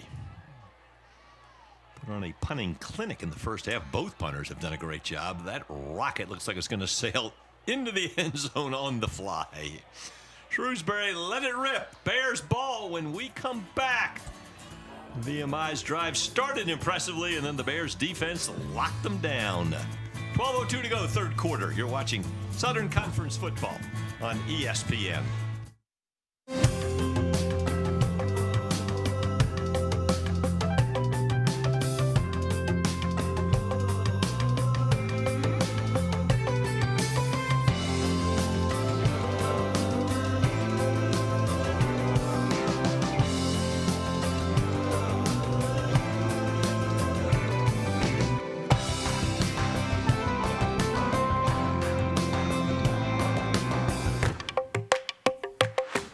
Prices are up everywhere, and they're only getting higher, making things harder. So Georgia Power is doing something about it, because you could use some relief. We're freezing our base rates for the next 3 years, so you can count on a stable, predictable budget for your home or business. With the cost of living on the rise, our 3-year rate freeze is one thing you can depend on, delivering the service that Georgia Power is known for. We're here for Georgia, and we're here for you. Hear it all the time. Actually, I changed my mind. Change is this anthem passed down from every generation, so it feels like everyone has a claim to it. But how can you make it yours? At Mercer, change starts with you. Turning daydreams into achievements and researchers into champions of progress. Whether you're helping around the corner or halfway across the planet, whether it's your first day out in the field or the first day of a new chapter, change is yours to make. So I stopped in at Chick-fil-A for lunch and saw Officer Wilson come in. I decided to place a dine-in mobile order and have a cookie delivered to him just to show appreciation for his service for our community. A few minutes later, I noticed that Officer Wilson had gotten up and left, and I knew he hadn't gotten his cookie yet. And I'm headed to my car. I turn around and I see Allie, and she's running after me. Mr. Police Officer, Mr. Police Officer. Usually when someone yells, officer, officer, they want to ask me about a ticket they got. I absolutely wanted the cookie. This cookie is delicious. And Phil Cox welcoming you back. 5-Star Stadium on the campus of Mercer University in Macon, Georgia. QB comparison, well, it's been a bit one-sided because Braden Atkinson has been on fire. 418 yards, 4 touchdowns, no interceptions. And it does look like he's out there to start the third quarter, Frank. I think that's him. Number 11 is indeed out there.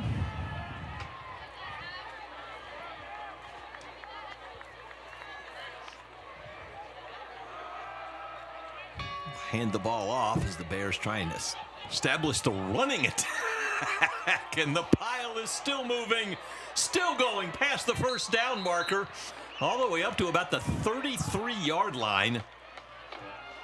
Do you think there was a message at halftime about wanting to run the football? C.J. Miller just kept driving.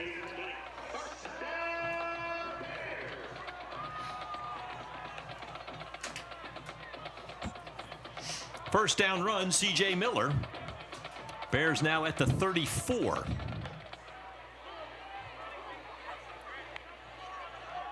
Pitch it to Miller. With room to run, watch the speed. Gets it across the 40 up to the 41-yard line. C.J. Miller has shown when he hits that second gear, he can fly. Miller has been effective running the ball, Frank. He has 87 yards on the ground. Of course, a lot of it coming on that 75-yard catch and run. But he's also been effective, or carrying the football, but also effective through the air. Hand off to Miller. Patiently waiting, then bursts up the middle, to the outside rather, to the 45-yard line. Looks like it'll be good enough for a Mercer first down. So C.J. Miller, now the featured back here, running and catching the ball. 3 catches for 86 yards, 7 rushes for 87 yards. Ty Doty now in the backfield as the running back. Doty takes it. And a huge push on the offensive line enables Doty to pick up close to 5 yards. Well, those guys have done such a great job. Atchison, Freeman, Marks, Murray, Jennings have just sealed off everything that VMI has tried to do to disrupt Atkinson. And now Mercer trying to really establish things on the ground here in this second half. Again, it's Doty cutting up, still going. Ty Doty still moving, spins across the 40 down to about the 38, but there's a flag on the field right on the 47-yard line, in the vicinity where you would expect it to be holding.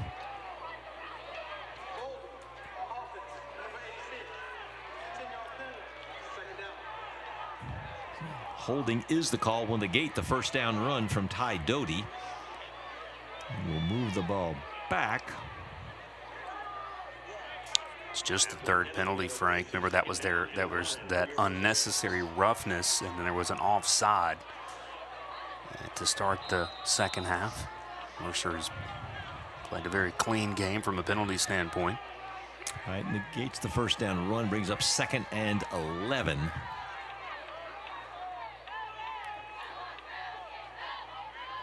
Doty in motion now. Braden Smith comes back to get it, and now shows the speed, gets around the end, takes it out of bounds at about the 45-yard line. Close to a first down.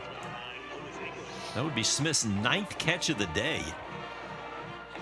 And they're going to say he went out of bounds at the 48-yard line, so that'll bring up 3rd down and a long 2 for the Bears.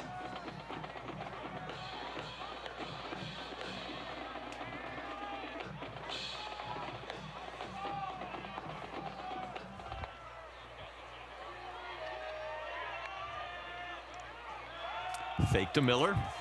Atkinson will now pitch it to Miller. Going to have to make a man miss. He breaks free of one tackle, still going, and takes it down to about the 36-yard line.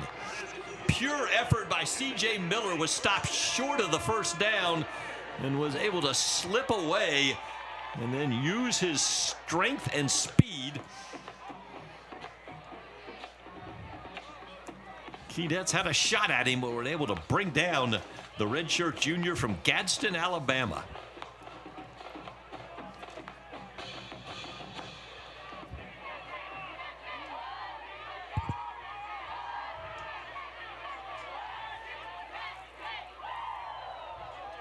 Miller stays in the backfield. He's got the handoff. Keydets able to close him down right at the line of scrimmage. If you're wondering about what Atkinson has done through the air and prolific numbers, starting to close in on 500 yards.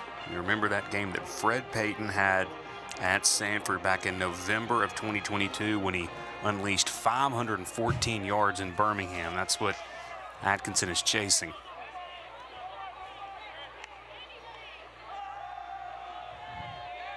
Atkinson lets it sail, got a man open.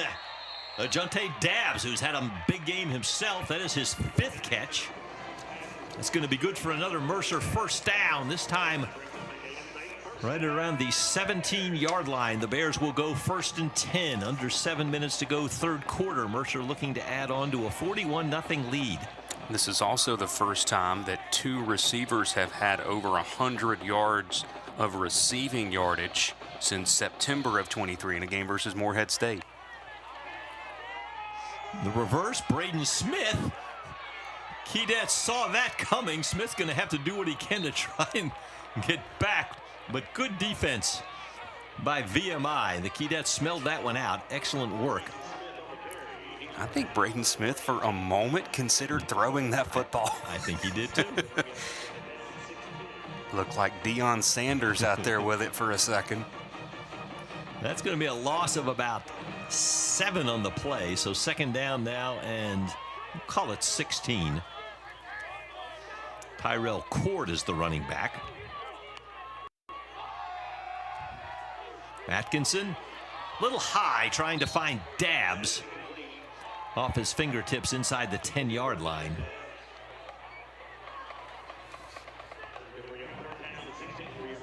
So that'll bring up 3rd down and 16 for the Bears.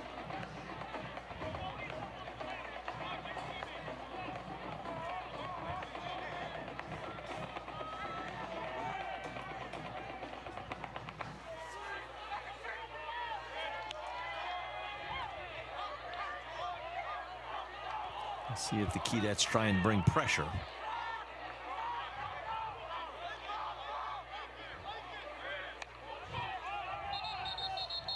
Flags fly. Illegal procedure against the Bears will make it a 3rd down now and 21.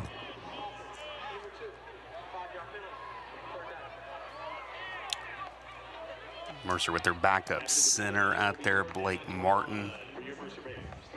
And probably some second liners out there potentially, so that can sometimes lead to some pre-snap mistakes from time to time.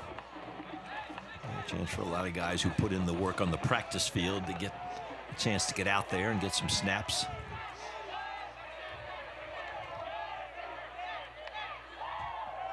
Atkinson, quick pitch, Smith.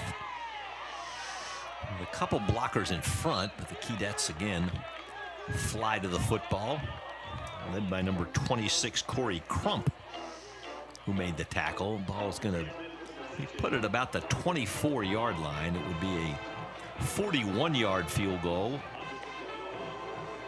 for Reese Griffith. 2 for 2 in the field goal department, including a 50-yarder to close out the first half. J.P. Pickles will hold. Going to put this at the 32, so it'll be a 42-yard attempt. And blocked. The Keydets got a hand on it coming up the middle. So for one of the few times today, the Bears come away with an empty offensive possession. So the Keydets will start with the football, see if they can do something offensively. Right now, nothing on the scoreboard for VMI. Bears, impressive. 5:02 to go. You're watching Southern Conference football on ESPN.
Blocked field goal. The play-by-play sheet credits it to Joe Camello, number 6. We think it's number 3 right there. I think you're right. I think Amaje Parker would be the one to get the credit. He celebrated like he got it. All right, Keydets start on the ground. Aslan Shipe, nowhere to go. Bears all over him. Tommy Bliss was among those leading the pack for the Bears. And another negative yardage play for VMI. The Bears have done a great job in that department all season and especially today. So that's going to be a loss of about 3. 9 tackles for loss, Frank, and 4 total sacks. Another very strong effort from the Mercer defense. Shipe stays in the backfield next to Shannon. Shipe's got it. Breaks to the outside. He's got room to run. Aslan Shipe down the sidelines. Finally going to be pushed out of bounds. Inside the 50-yard line down to the 45. Second time this quarter that Shipe has been able to break free going around the right side. He was hitting up into the middle in the first half, but has been able to bust a couple big ones here in the third quarter. And Mercer sees VMI get into their territory. 33-yard run, his longest of the season for Aslan Shipe, the sophomore from Ashburn, Virginia. First and 10 VMI at the Mercer 45. Fake to Shipe. Time to run, launching deep downfield, jump ball. KJ Thomas was defending Owen Sweeney. Ball falls to the turf, incomplete. VMI upset about the lack of a DPI call, and I think they may have a point. It seemed like that the receiver was getting hung on to pretty well. KJ Thomas was defending the true freshman from Conyers, Georgia. The only thing about that is at the very end he kind of let go, but it looked like that while the pass was at its apex, he was getting bothered pretty bad.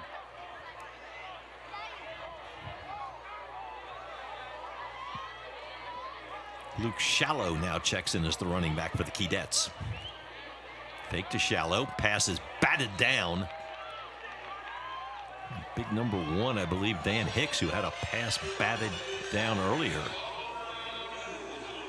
He's gotten his hand on that one. Brings up a 3rd and 10.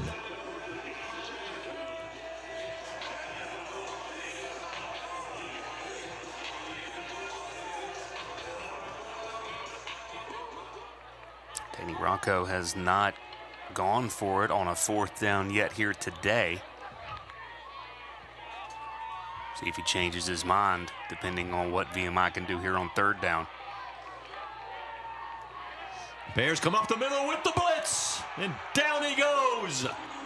Number 33, Antonio Butts Jr., the redshirt freshman from Savannah, buries Colin Shannon.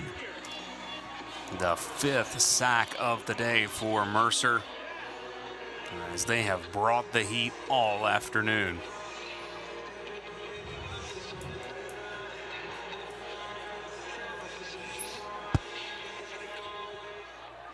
It'll bring out Ben Shrewsbury for yet another punt. This will be his 10th punt of the day, averaging over 50 yards a kick.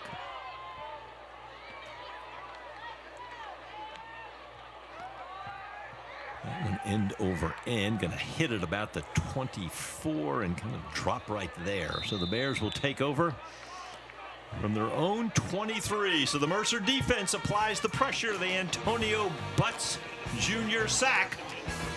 Bears football when we come back. 2 minutes, 38 seconds to go. Third quarter, Mercer leads it 41-0.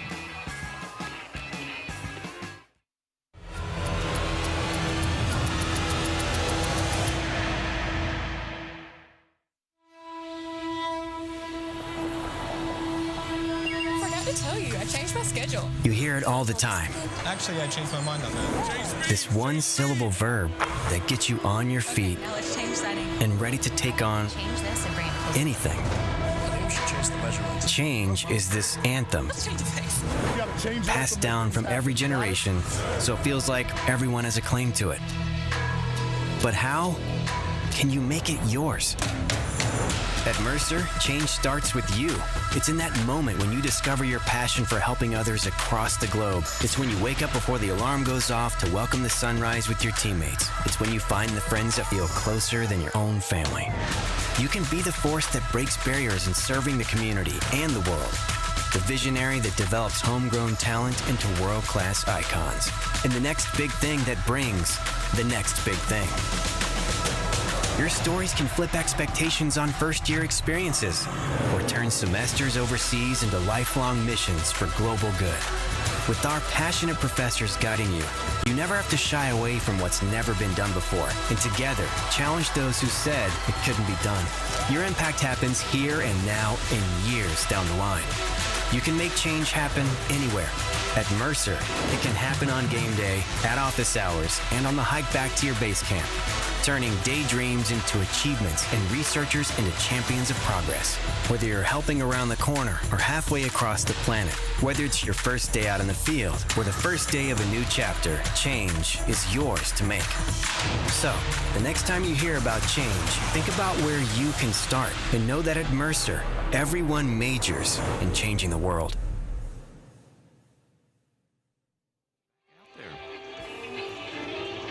All right, welcome back. See, a lot of the fans have decided this one is in hand. And there's Toby enjoying himself. Why not? Home team's up 41-0. Braden Atkinson is still on the field for the Bears. Mike Jacobs sends it back out here. 2:38 to go third quarter. With Tyrell Cord standing next to him.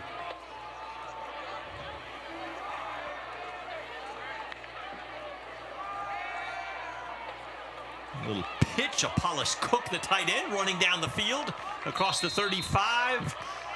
Going to be good enough for a first down as Atkinson gets close to 500 yards passing.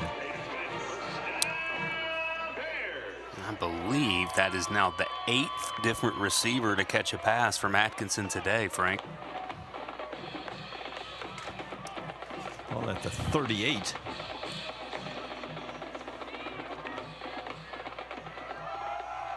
There goes Miller, the burst, C.J. Miller, then the power up to the 50.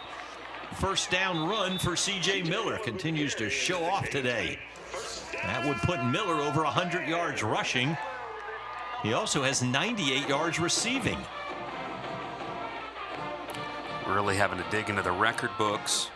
He's coming close to being the first Mercer player since August of 2022 to have 100 yards on the ground and through the air. Now the handoff to Tyrell Cord. Nice play there. Number 97, Carson Gui, made the tackle.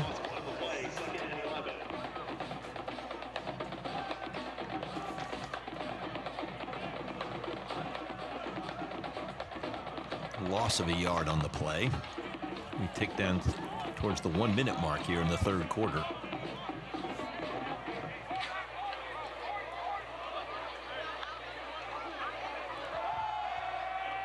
Atkinson airs it out, got a receiver wide open and a touchdown. Adonis McDaniel shook off one tackler and then took it to the house. That'll put Braden Atkinson over 500 yards to go along with his 5th touchdown pass. Another tremendous throw. Mercer obviously run heavy here in the third quarter, but Atkinson taking advantage of the opportunity for another touchdown.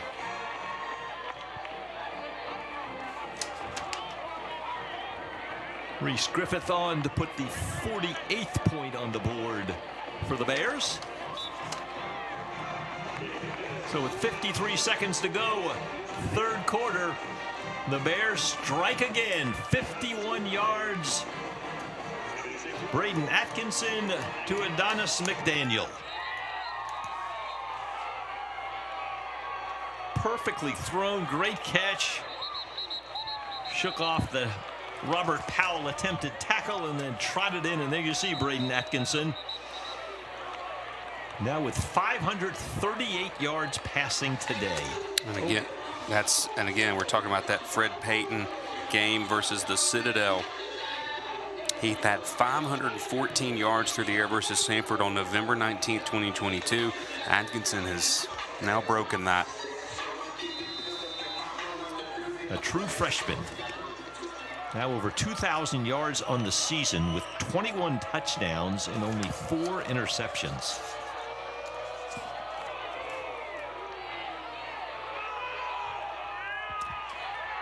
Shipe. Thrown to the ground. As again, the Mercer special teams also showing their stuff.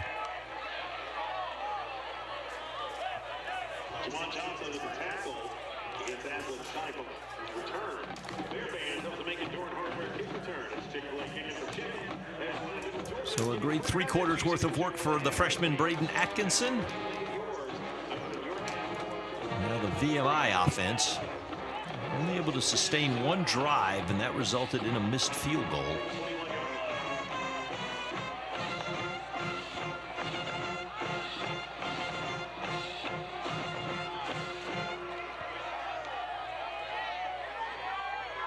New quarterback into the game. And the handoff is to Leo Bowling, and Bowling with room to run takes it out close to the 35-yard line.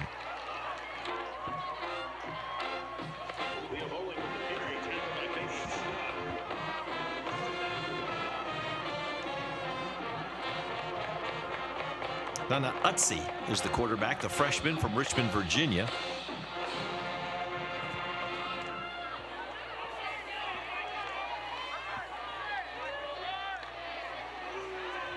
Bears flying to the football. That was Tommy Bliss, who met Bowling head on. It should be the last play of the 3rd quarter. So 45 minutes of football in the books, 15 minutes left to go, and a game dominated by the Mercer Bears. 17th ranked Bears lead it 48-0. Beautiful afternoon for college football, and you're watching it live on ESPN. Take it out with Braden Atkinson's 5th touchdown pass of the day.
game summary pretty much tells the tale of the tape, Phil Cox. 657 total yards, 538 of those through the air. We're confirmed that the Atkinson 538 yards through the air is a school record. So congratulations to Braden Atkinson. Would certainly think that his day is done, and he has earned the fourth quarter off if he is done for the day. Second down at about 7. There's Aslan Shipe. Shipe over 50 yards rushing. Has had a couple of nice runs. That's going to bring up a third down now. Bears continue to move people in and out. Andrew Zock trots back onto the field in what looks to be a passing down. Bears jumped out early. 31 first quarter points.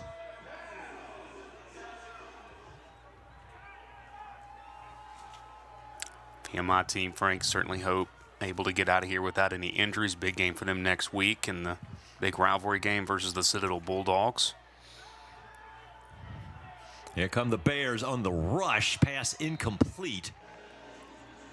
The Bears again able to apply pressure. It was 91 Jordan Swain who came roaring in. And what I think your favorite rivalry nickname, definitely in the SoCon. Next week, Citadel VMI, the Silver Shako. Did I say it properly? It's up for grabs. It is. Exactly what is a Shako? And Notre Dame and Southern Cal played for the Shillelagh, and I don't know what that is. The old Shillelagh. But yes, the Silver Shako. Obviously, the two teams, the two schools can tell you what it is and how much it means to win it. Braden Smith tracking that punt. It's going to go out of bounds. Excellent kick once again by Ben Shrewsbury. Going to pin the Bears back to their own 6-yard line. So if the Bears do elect to change quarterbacks, the new quarterback will be starting from right about the 6.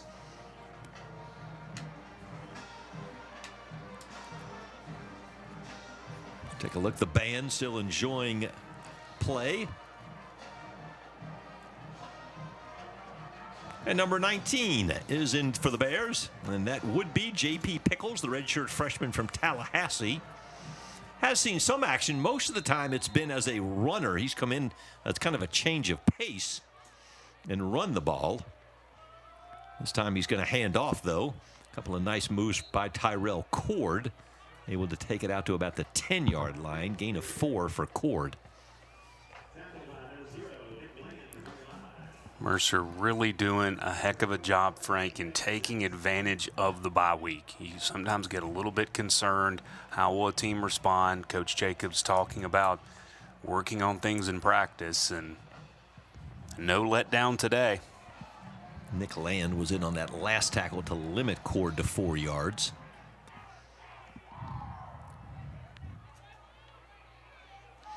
Pickles under pressure, able to dump it off. Apollos Cook makes a man miss.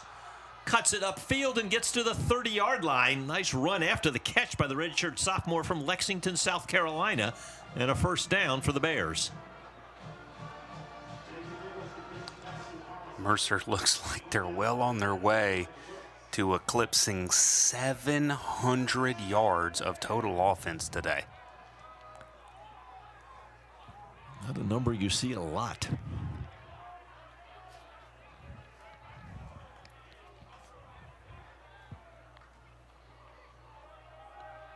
Cord busts it to the outside.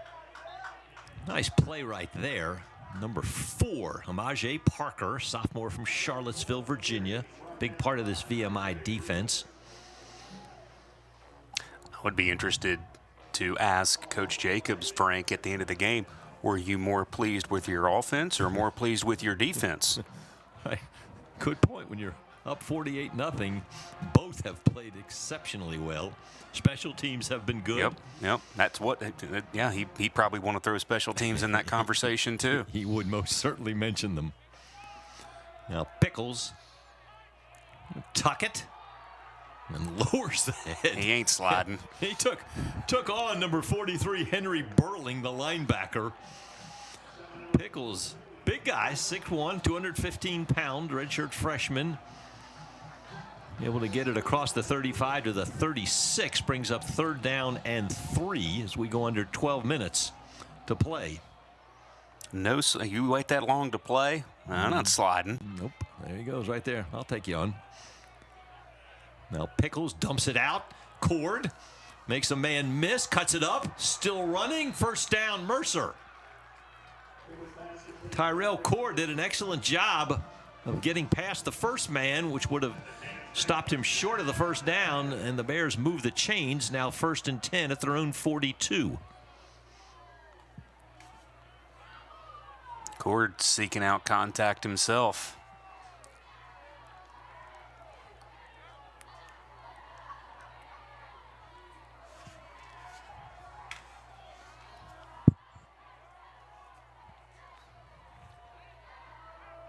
Pickles the handoff. Trenton Jones. Jones with a nice run. That's going to be another Mercer 1st down as the freshman from Hastings, Florida. That's going to put Mercer over that 700 total offense mark. With still 10.5 minutes to go, 4th quarter.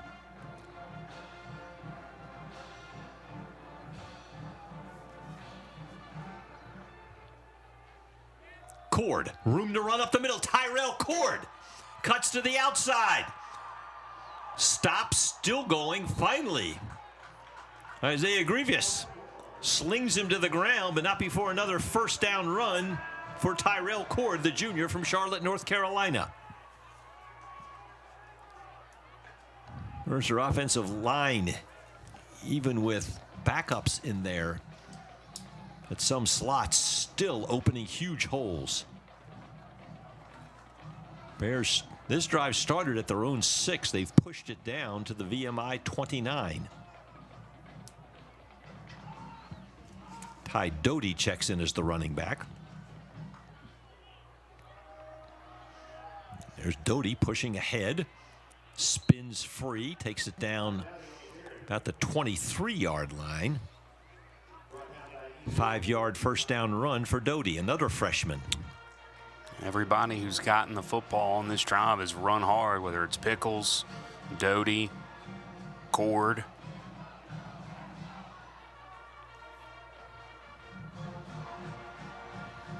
Clock getting ready to tick under 9 minutes.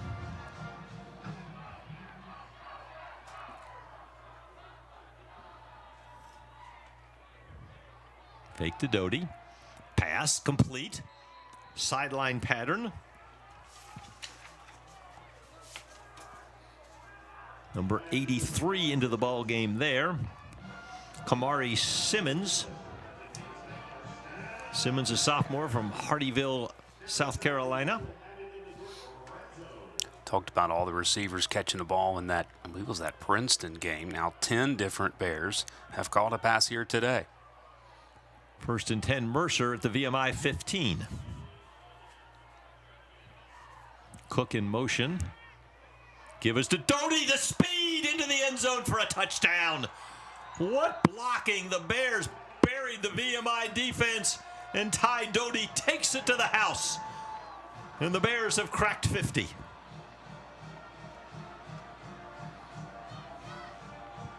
So Doty joins the touchdown party on the ground. That was a massive hole for him to run through.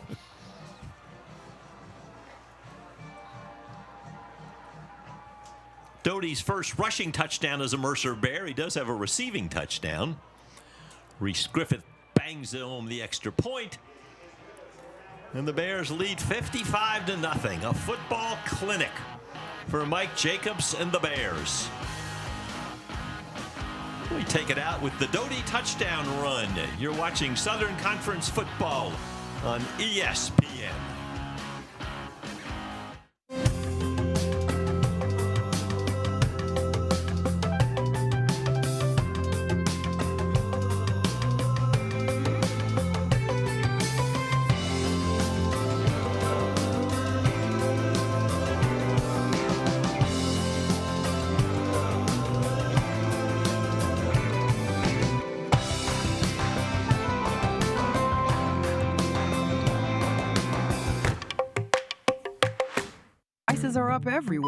and they're only getting higher, making things harder. So Georgia Power is doing something about it, because you could use some relief.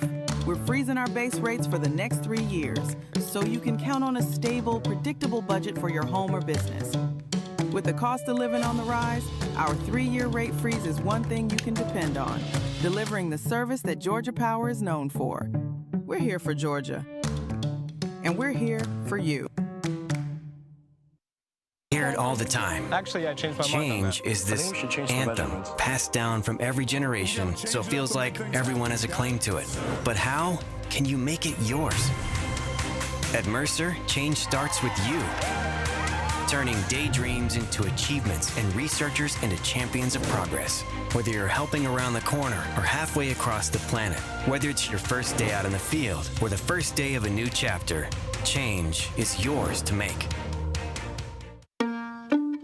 So I stopped in at Chick-fil-A for lunch and saw Officer Wilson come in. I decided to place a dine-in mobile order and have a cookie delivered to him just to show appreciation for his service for our community. A few minutes later, I noticed that Officer Wilson had gotten up and left, and I knew he hadn't gotten his cookie yet. And I'm headed to my car. I turn around and I see Allie, and she's running after me. Mr. Police Officer, Mr. Police Officer.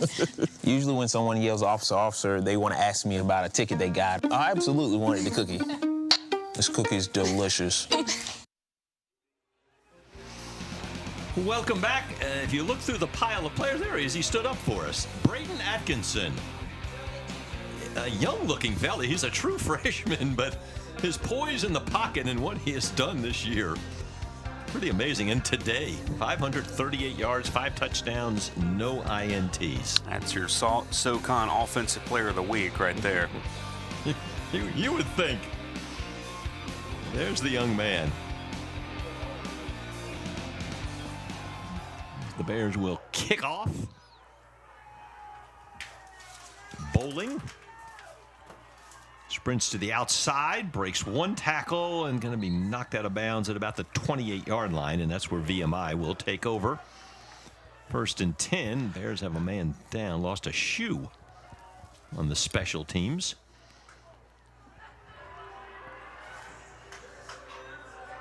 Jawan Johnson, defensive back, saying, I got to get my shoe on. You're going to need to get somebody out there. Well, if you're Mercer now, Frank, you're just trying to go for the shutout and trying to keep VMI off the board, give your defense something to still kind of focus on and play for. They have been so solid today, just like they have all year. VMI's 3rd quarterback is now in the game. Chandler Wilson, redshirt sophomore from Knoxville, Tennessee.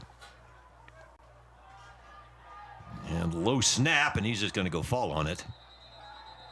As the Bears were roaring in again. Ball is going to be down at the 22-yard line. Loss of 7. 2nd and 17. Under 8 minutes to go.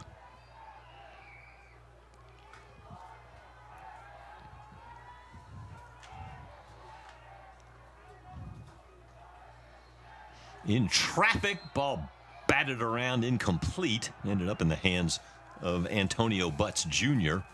as Wilson tried to thread the needle there. We have not had any turnovers today.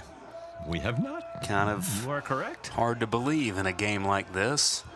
No, VMI has not turned it over. Mercer's just been, their touchdowns have all been the result of big plays, but none really on a short field.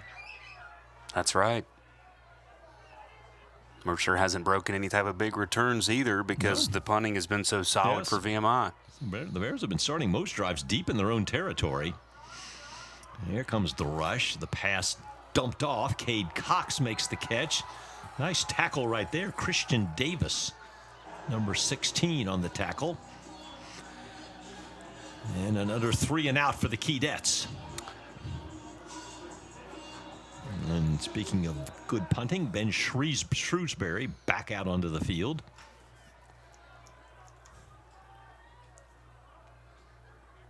This will be his 12th punt. Now we got a Mercer player injured.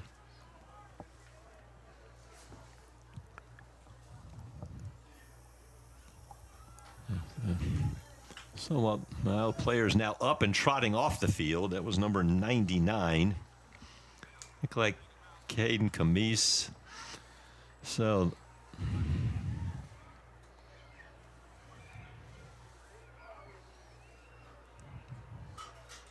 all right, 4th down.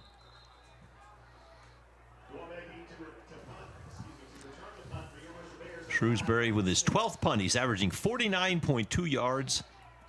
Has a 60-yarder today and has had 5 of the 11 punts so far have been for 50-plus yards. He's a heck of a weapon.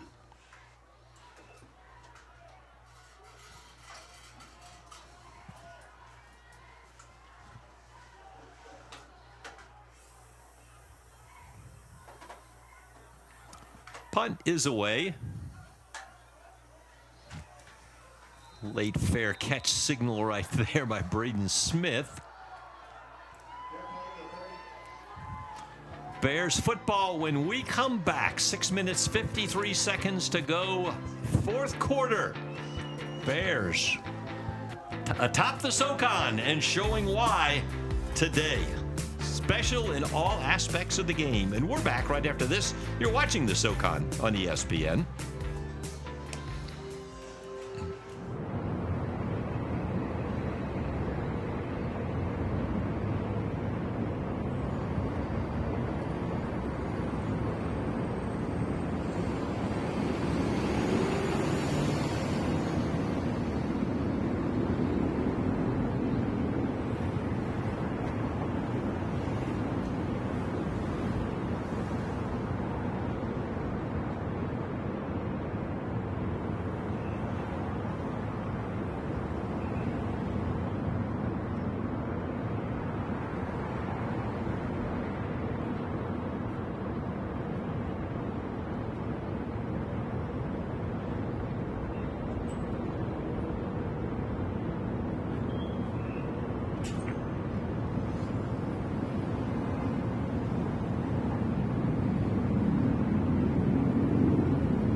The young fans enjoying a beautiful day in Macon, Georgia. If you're a Mercer Bear fan, Bears on top 55-0. JP Pickles back on to lead the team. Led them down the field last time on a touchdown drive. Upcoming schedules, we said, for the Bears, 2 big road games back-to-back. Next Saturday at Furman, November 8th at Western Carolina, before finishing up the home slate against Chattanooga, at least regular season home slate. Last year, the Bears did have a home playoff game. Ty Doty carries the ball there, a short gain. If actually going to really lost a yard on the play. So a loss of a yard. Mercer obviously will not be in any type of hurry here, and they'll run the play clock down. Probably put it in several different backs' stomachs just to continue to salt this one away.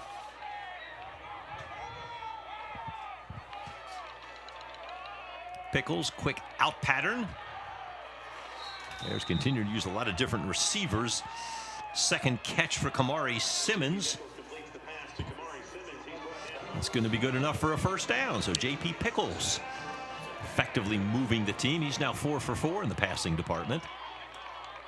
Biggest shutout for Mercer, Frank, against the SoCon team back in 2015. A couple of young programs, Mercer and ETSU. Bears shut out the Bucks 52-0 that day. Carlos Benjamin is the running back. He actually carried 2 plays ago, not Ty Doty. He was 20, not 80. So Benjamin, he's a freshman from Pritchard, Alabama. Oh, went the wrong way, so Pickles has to carry it. A little miscommunication. Pickles turned one way. Benjamin went the other. Pickles was able to lower the head and pick up 3 yards. No.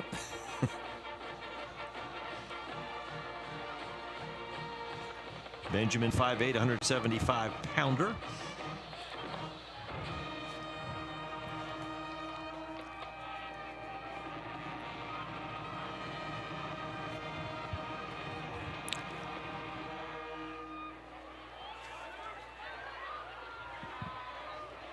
Under 5 minutes to go, fourth quarter. There's Benjamin, bounces to the outside. Nice play, though. Underneath number 0, Nick Land, the redshirt sophomore from Richmond, Virginia. Another kind of interesting stat in this game, Frank. Mercer has hung 55 points on the board, yet they've only been in the red zone 3 times. That goes to show you all the big plays that they've been able to hit. 55 points, and you've only been inside your opponent 23 times. It has been a day of big plays on both sides of the ball for the Bears. 3rd down and 8. Benjamin, room to run. The young freshman with a nice move, still going. Carlos Benjamin down the sideline. Touchdown! And the team is erupting. The entire sideline.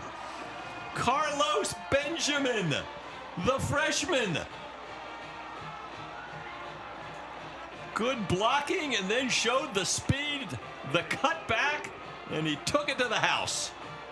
When you get your opportunity, you may as well take advantage of it. And good job to be able to stay in bounds. 58 yards for Carlos Benjamin. There's going to be a sideline warning. There was a flag on the play as the entire Mercer sideline erupted when Carlos Benjamin got into the end zone.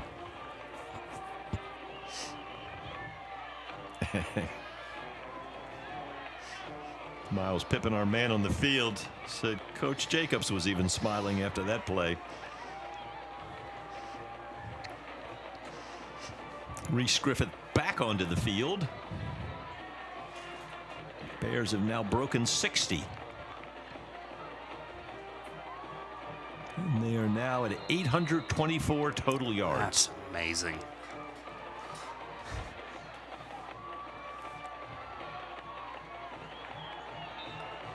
$62-0 as we take you to break with the young freshman, Carlos Benjamin. What a run. What a day for Mercer. The speed, the shiftiness, and then to the house. All Mercer on a SoCon Saturday on ESPN.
back kind of let's watch it again.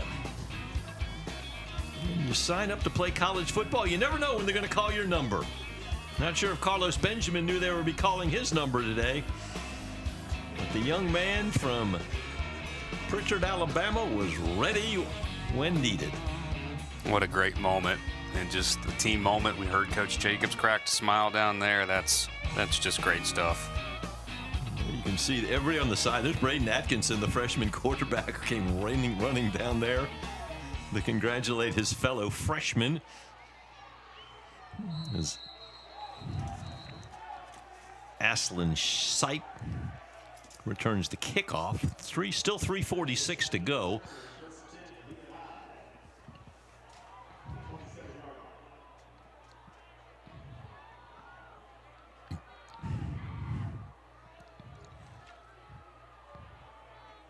It's hard to pick the superlatives to describe what we've seen here.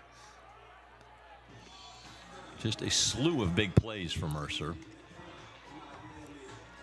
By my count, they've had at least 20 plays of at least 15 yards. You have 4 receivers over 90 yards receiving.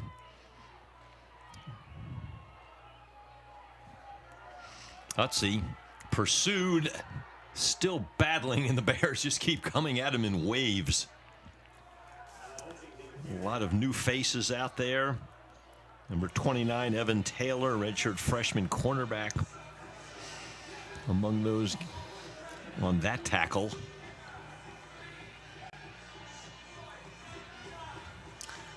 We'd be remiss if we didn't take a second, Frank, on Military Appreciation Day to salute these cadets and yes, sir, the life that they live on post in Lexington. Obviously, a lot of Virginians on the roster, a lot of pride and a lot of honor for those guys on the opposing sideline of the Bears. Deep pass, incomplete. Keynets were trying to find Halim Hardnett, a freshman wide receiver.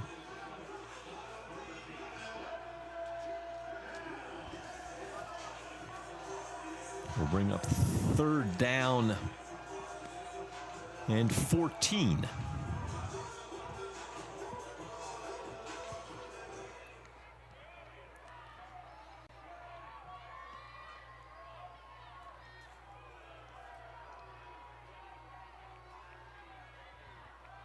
Utsi will pass, and then will now take off. Breaks 1 tackle. Knocked out of bounds right there. Number 34, Mac Bradley, a freshman from Bogart, Georgia, stops Utsi short of the 1st down. And the Keydets will once again send out Ben Shrewsbury.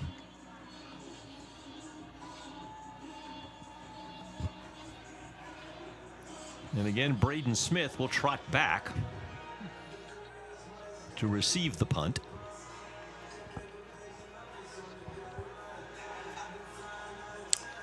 It's one of the few things that Mercer's not really had an opportunity to do much today, return a kick or return a punt. And they've only returned 1 kick. Another booming kick. And Braden Smith again, the fair catch at the 15. So the Bears will trot back out. 2 minutes, 9 seconds to go. We'll have the 2-minute timeout.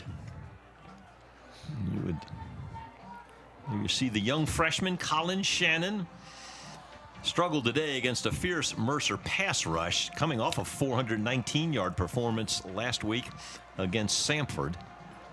He's going to be a good one. Obviously, being in a military school, being a young player, probably not in the situation where he's going to enter the portal. It could happen, but it's less likely when you're at a military institution. He's going to get better and better, and by the time his time is done in a VMI uniform, he's going to be a really good quarterback. Already is a really good quarterback. Number 16, Jake Maxwell is in at quarterback. 6'3" redshirt freshman from Bon Air, Georgia. Played at Veterans High School.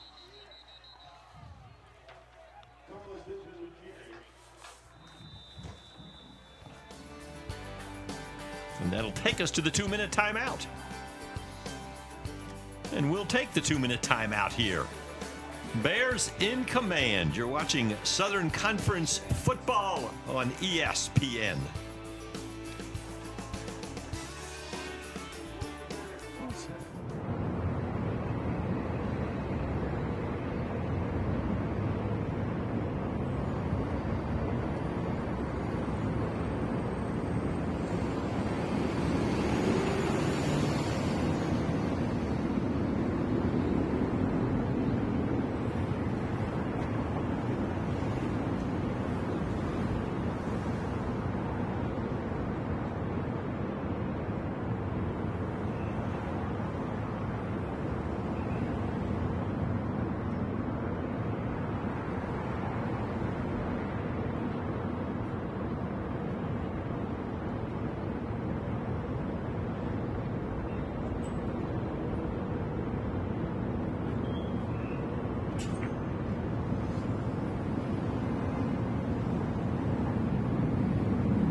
minutes to play, fourth quarter. Bears in command. As we told you, the battle for the Silver Shako next week in Charleston, then home against Wofford, on the road against Furman, and then Western Carolina on November 22nd. As Jake Maxwell prepares to receive the snap. Bears running it up the middle. Carlos Benjamin ripped off a long touchdown run last time. Brings up a third down and about 5. Mercer with an opportunity, especially with this performance, and depending on what happened elsewhere in FCS football, could, Frank, potentially crack the top 10 again in FCS rankings. We go under a minute 30 to play, 3rd and 5. And a flag fly is going to be a legal procedure. That'll make it a 3rd and 10.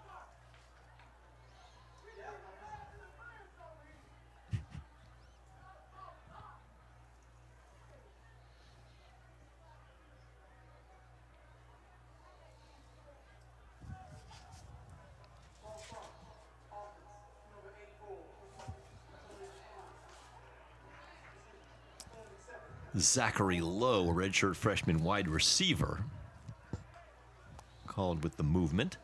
So now 3rd and 10.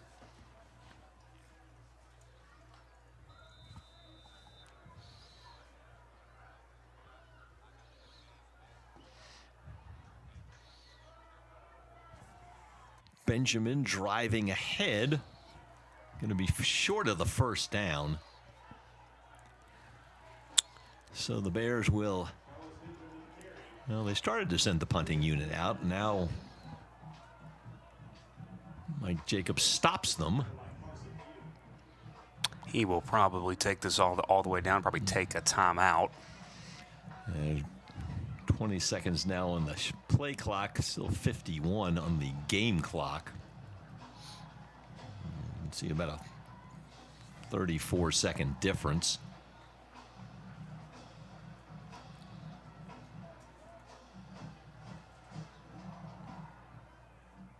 And he does take a timeout. 34 seconds to go. Mercer timeout. Bears will then send the punting unit out. You would think. You might. There's a part of you probably, if you're Coach Jacobs, you want to keep this as a shutout, and it probably would perhaps result in that regardless of what you do. But you know you have respect for those guys. It's Military Appreciation Day. They've come a long way. You've completely dominated. They're probably going to punt here, but maybe at least thinking about it, just taking a knee.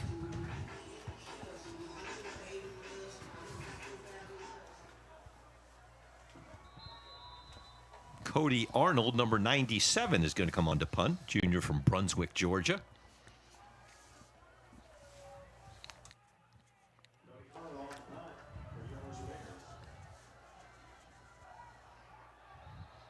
Arnold, first punt of the game. It's a nice kickoff. Fair catch at the 44-yard line with 28 seconds to go.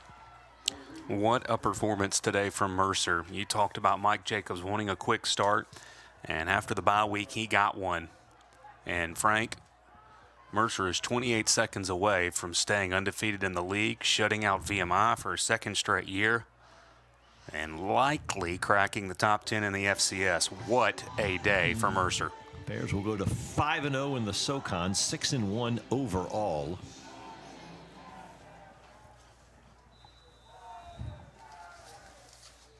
VMI has now brought in Ian Reynolds, a freshman quarterback from Atlanta. Hands off on what should be the last play of the game. The Bears again pour in, and that should do it. So we'll tick off the final seconds of what Phil described as a very dominating performance for the home team, the Mercer Bears. There you see the young freshman quarterback, Braden Atkinson. What a performance today for that young man. Over 500 yards passing and 5 touchdowns. And that is it. A record-setting day. The Bears struck early, And the big plays kept rolling. The defense pitched a shutout, and the special teams played well. So Coach Jacobs obviously very pleased with the way his team played today. And there you see the coach right there. Very gracious man, Coach Jacobs, winning and losing. Always a profound respect for the opposition. Always talks about how hard he knows the opponents will play, especially against Mercer. And he expects them to bring their best game, and he says his team will have to bring their best game. And today, the Bears did a complete performance. As you check out the stats, 834 total yards for Mercer, almost 600 passing, 30 first downs to 7.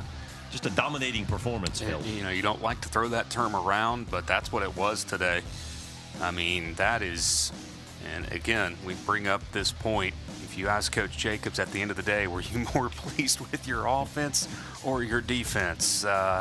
Be a very interesting response from the head coach to see what he said, but just another statement win for Mercer. People look at, check their phones and look, my goodness, look at what Mercer did today. So what a performance. So the Bears come away with the win. So from behalf of our entire crew, great job, guys. Our producer, Thomas Mitchell. For Phil Cox, I'm Frank Malloy.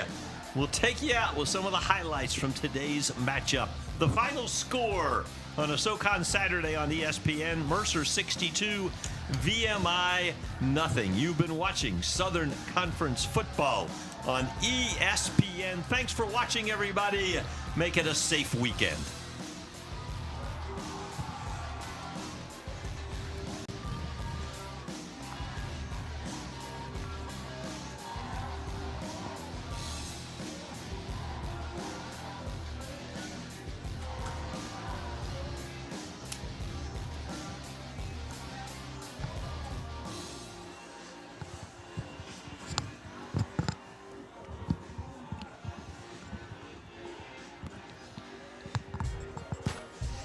Thank you, Thomas. Great job. Thank you, guys.